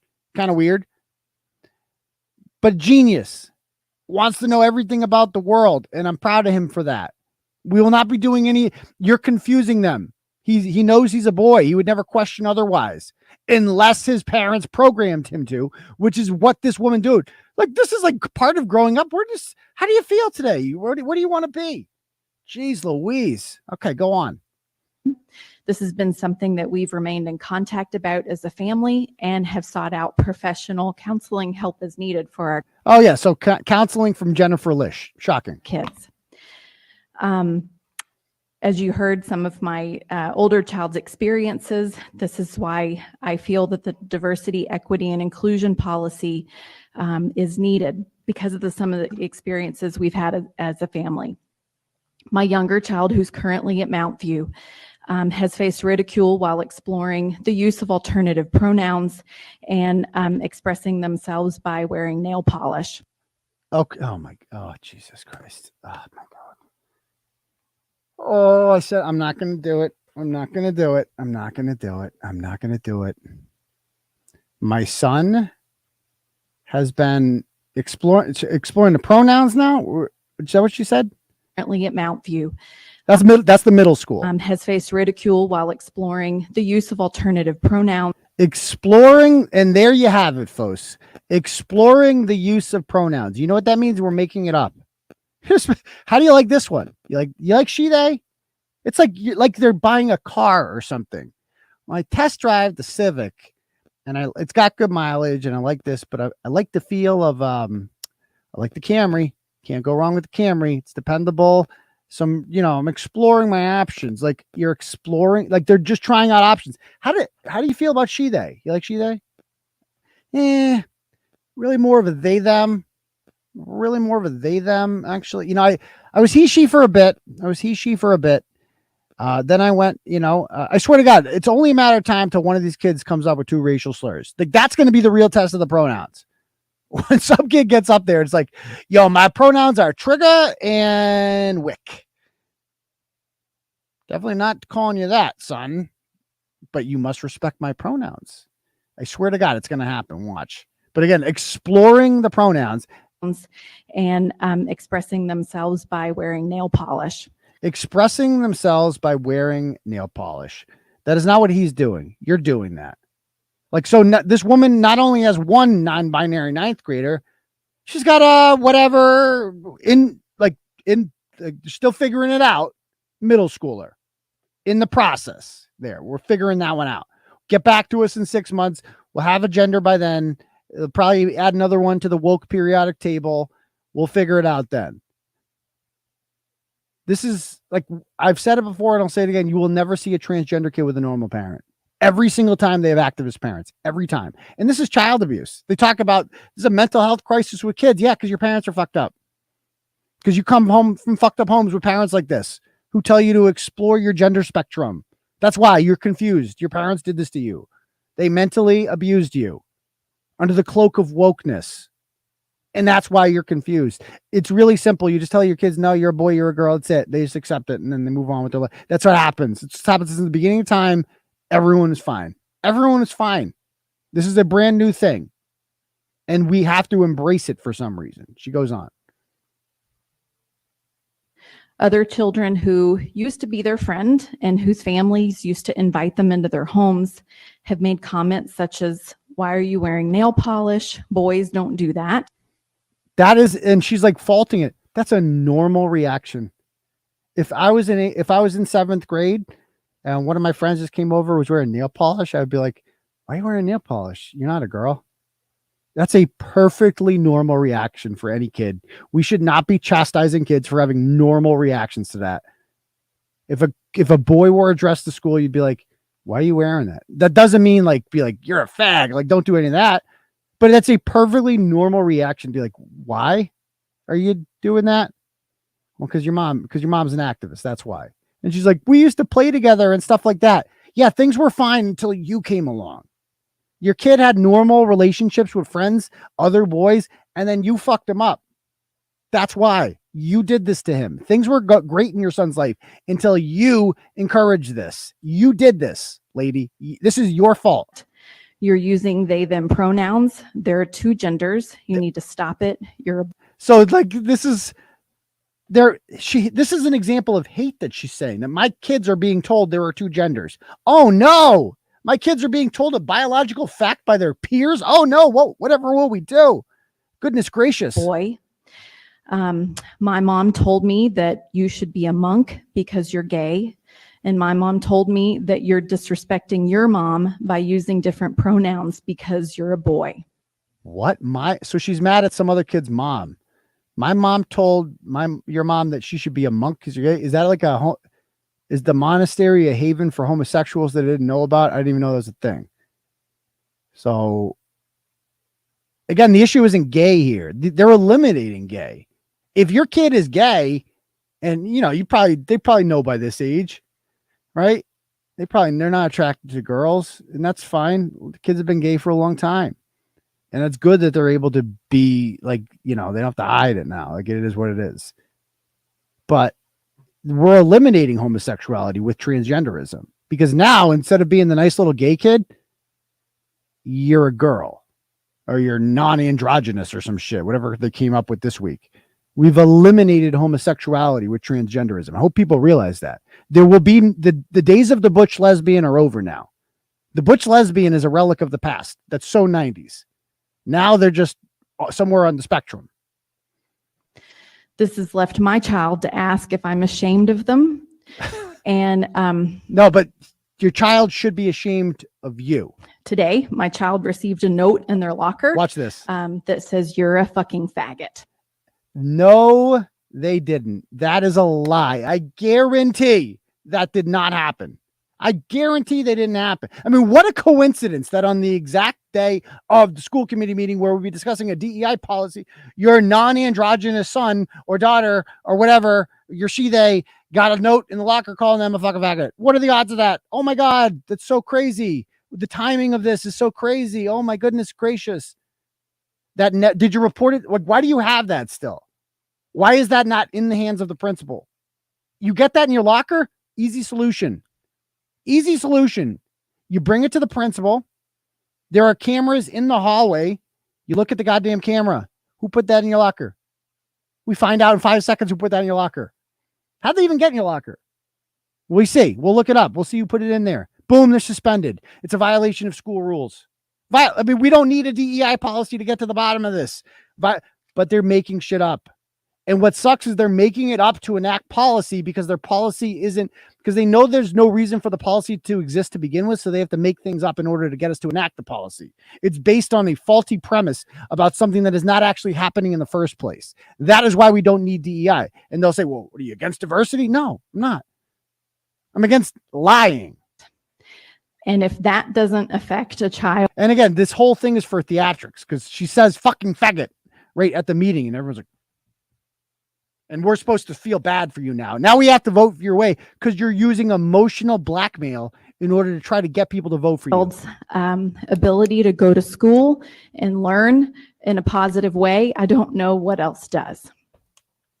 So I think this DEI policy is very important because these experiences have negatively impacted my children's ability to participate fully in school, fearing negative reprisal from other students, and unfortunately a few teachers. Oh, they throw that out about the teachers too. Let's take a crap on the teachers on the way out. The Democrats love to crap on teachers, but teachers union, keep throwing your money. So this is Karen Haynes.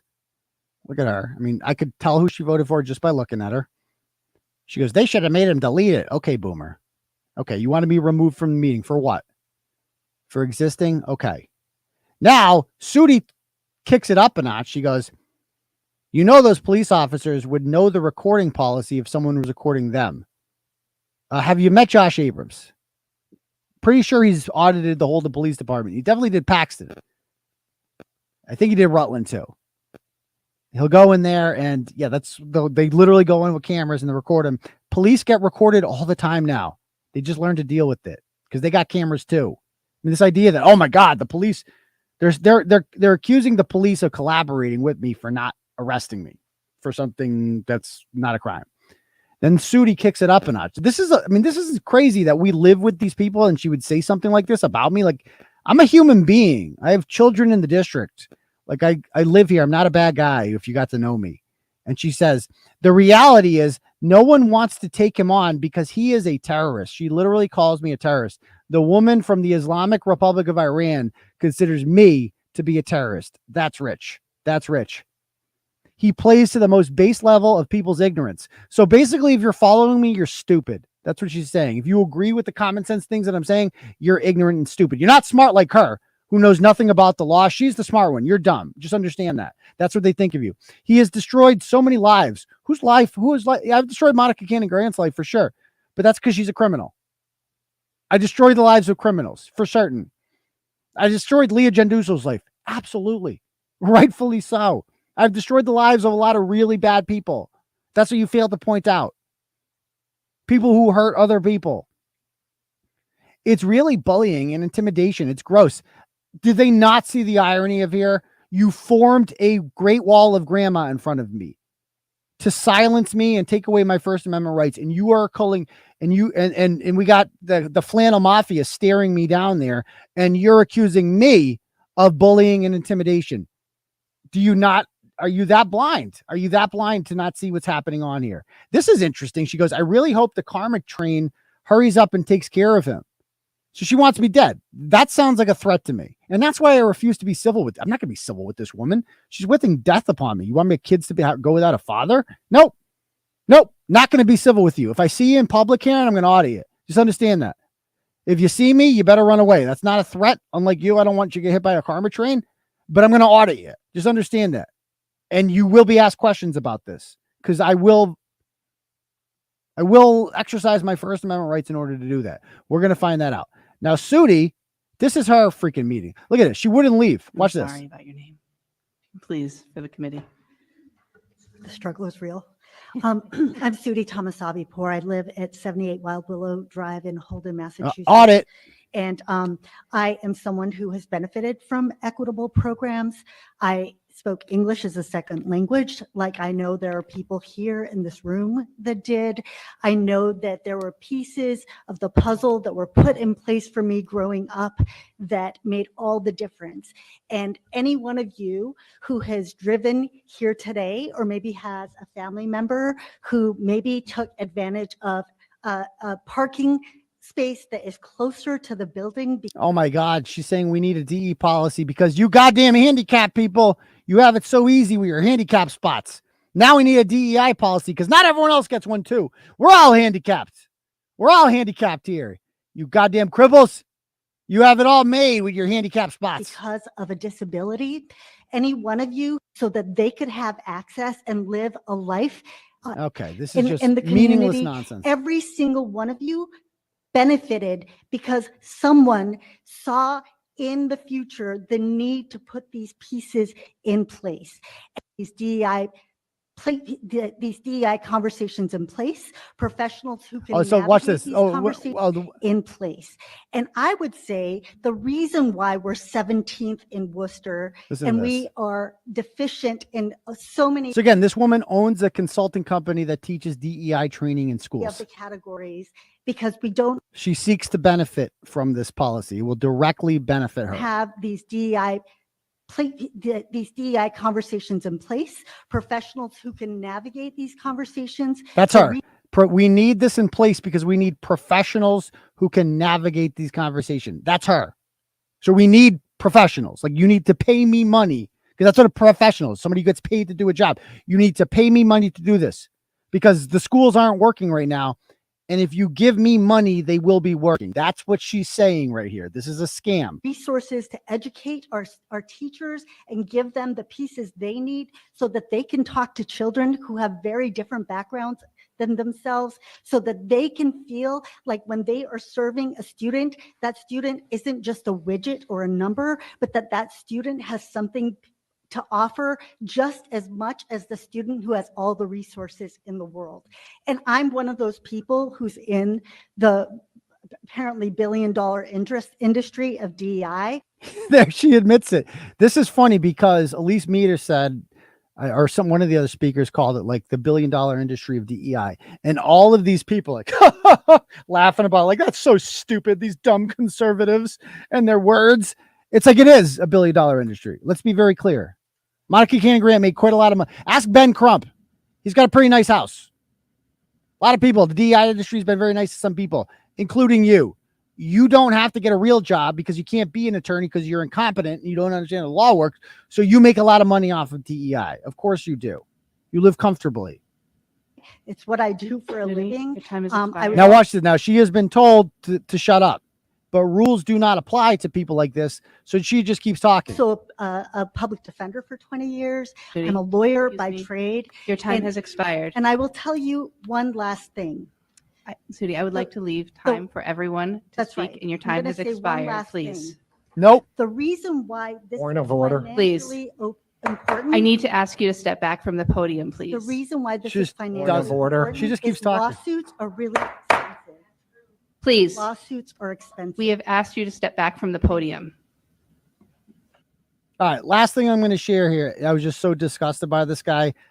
This is a teacher at Hopkins High School, apparently lives in Holden, weaponizing Michaela Miller's death. Now, if you recall, 2 years ago, almost 2 years ago, a 16-year-old girl named Michaela Miller walked into the woods in Hopkinton with a belt, tied it around her neck, and tied the other end of it around a tree. She leaned forward and choked herself to death, crying probably the whole time. She was a lesbian. She had just broken up with her girlfriend, Caitlin Anderson, as sometimes happens with high school love, and wasn't dealing with it well. And Caitlin Anderson had come to her house a couple hours before to pick up some things. And Michaela assaulted her when that happened in the common area of the condo that she lived in. And it got ugly. And they left, and Michaela was sad and crying. And for weeks, Michaela had been suicidal. And Caitlin had warned her guidance counselor. We know that she warned her guidance counselor because we got the emails. We had Caitlin Anderson's mother on the show. We got a hold of the emails that they sent the guidance counselor warning them that Michaela was not only suicidal, but once tried to choke herself with that same belt on a FaceTime call with Caitlin.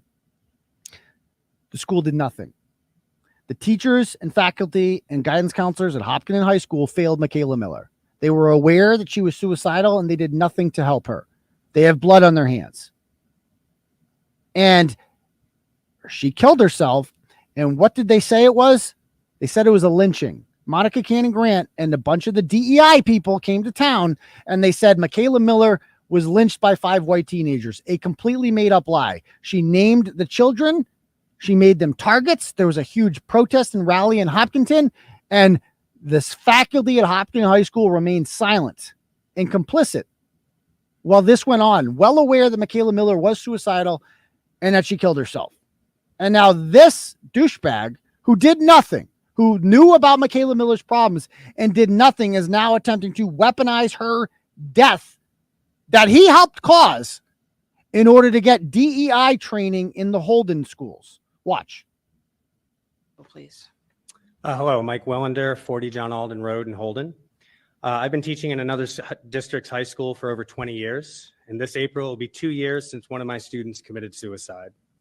She was an African American who started on the basketball team. She was a lesbian who identified as queer, and one night after an altercation with other teenagers, she hanged herself. I hope the Wachusett's community never needs to experience this kind of pain. You see what he did there? After an altercation with other teenagers, she hanged herself. He's making it seem, and like she's queer. She identified as queer. She's black. Like all he talks, like the girl is dead, and all she's useful to him for is her identity. That's a shitty person right there. That man is a bad person. He's a bad person. He is weaponizing. I think about Michaela Miller and how sad she is. Like I've thought about that over and over again because I've obviously had my issues with mental health as well. And I empathize with her because I've been there before. And she had nobody there to help her. She was alone. The feeling of loneliness, man, just gets to you. And she felt alone in the world. And these assholes, to her death was only useful to them because she's black and identifies as queer. That's why she's useful to them.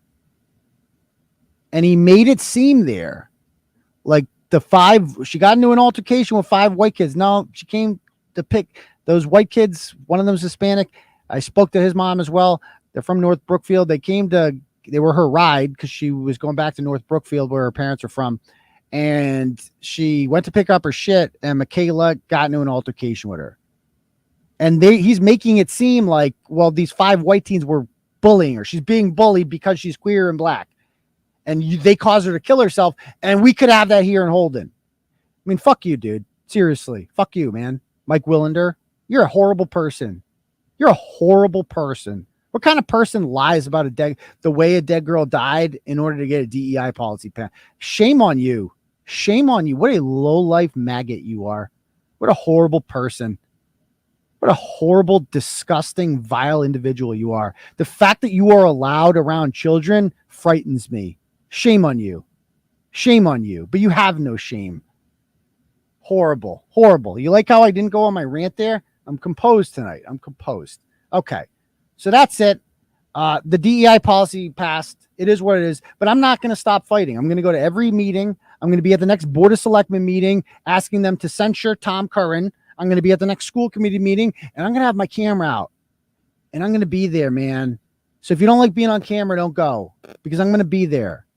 Get used to me. You've poked the turtle, and you've encouraged me to do this more. So get used to it, baby. Okay, got a turtle chat here I want to bring up. We have one from Will. Says, dude, I have been watching for a couple weeks now. It's just top tier shit. Keep it up, brother. So we got a new one there. So thank you, Will. I appreciate that. If anyone else would like to donate, you can click on the link at the top. And that's how that works. It's called Turtle Chat. Donate whatever amount of money you want. I'll get a notification and I will read it out loud to the class if you do that. Okay. So we'll do a little Ask Turtleboy now. I'm also a Cash App at $ Uncle Turtleboy if you'd like to do it that way. Okay. So if anybody else has any questions, fire away. If not, we'll call it a night. Do you guys have any questions? Yes, we're going to censure Tom Curran. That's our goal.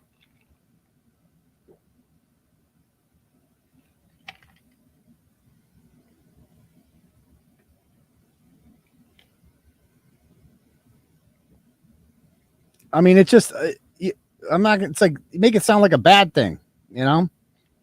I'm just going to ask questions, man. That's all I do. Just going to ask some questions.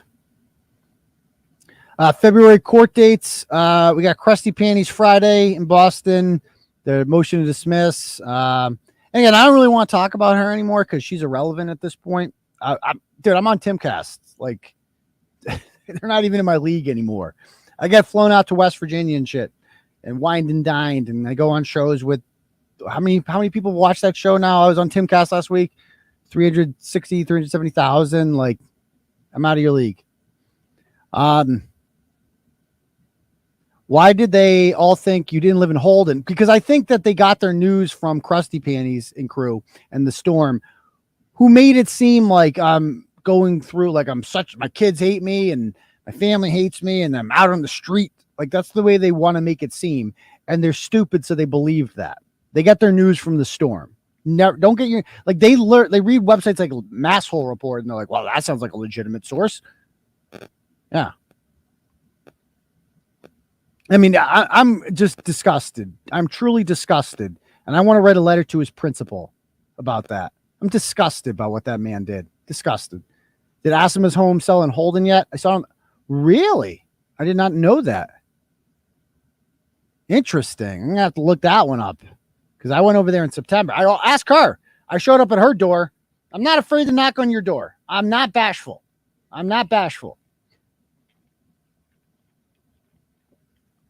The Young Turks are after Timcast and Kirk. All right. Anybody else have any more questions? Yeah, imagine getting your news from something called Troll Mafia. She's tapped out anyway. So apparently, like, she doesn't want part of this. Like, she's done. Has Kylie went to jail yet? No, she did not yet. So that one's just taking forever. The Kylie one. You guys like the new? I ordered these. I wanted to wear. I got a couple polos. We got them made in the Turtleboy store. I wanted them. They got here the day after I flew out, so I didn't get. I wanted to wear this on Timcast. It got here too long.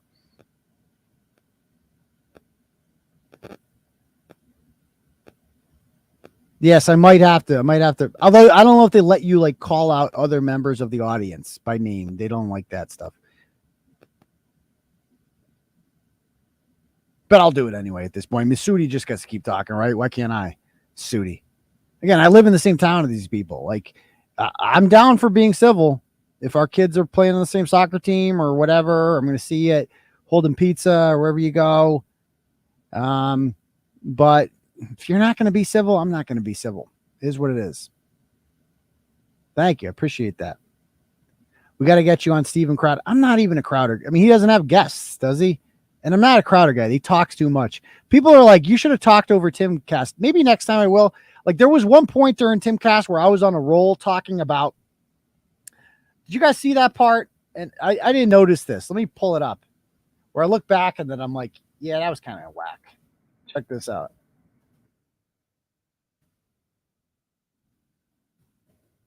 By the way, a couple of my former students commented on Timcast. That's funny seeing that. Like, oh, crap. Kearney's on Timcast? That's crazy.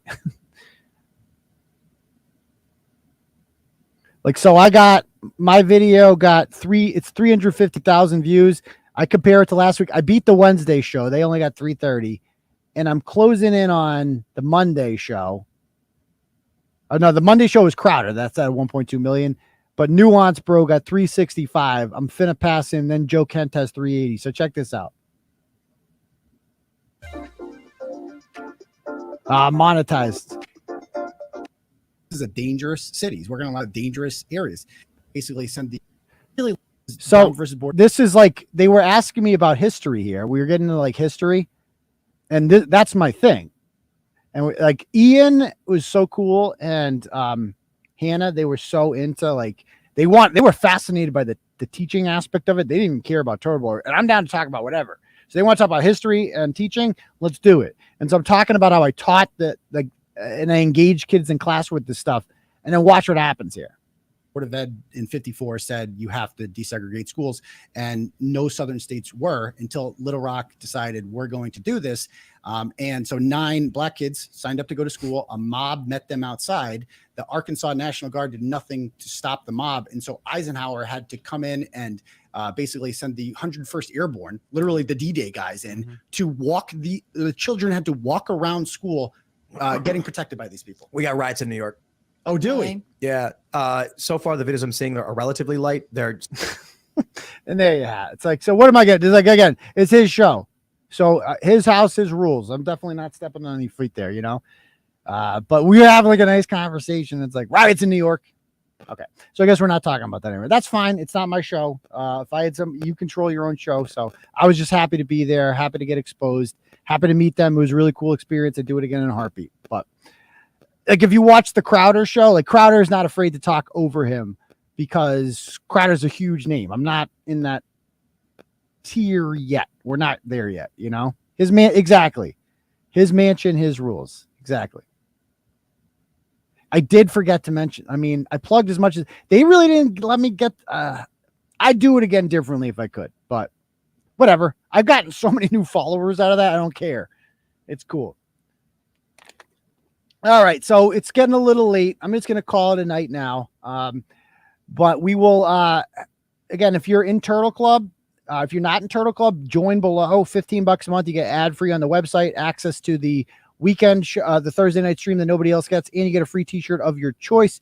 So feel free to do that. You're supporting the blog and making sure that we do not need advertisers anymore, because you're the customer when you join Turtle Club. So feel free to join that or donate or whatever you want to do. I really appreciate all your love and support. You guys have been great.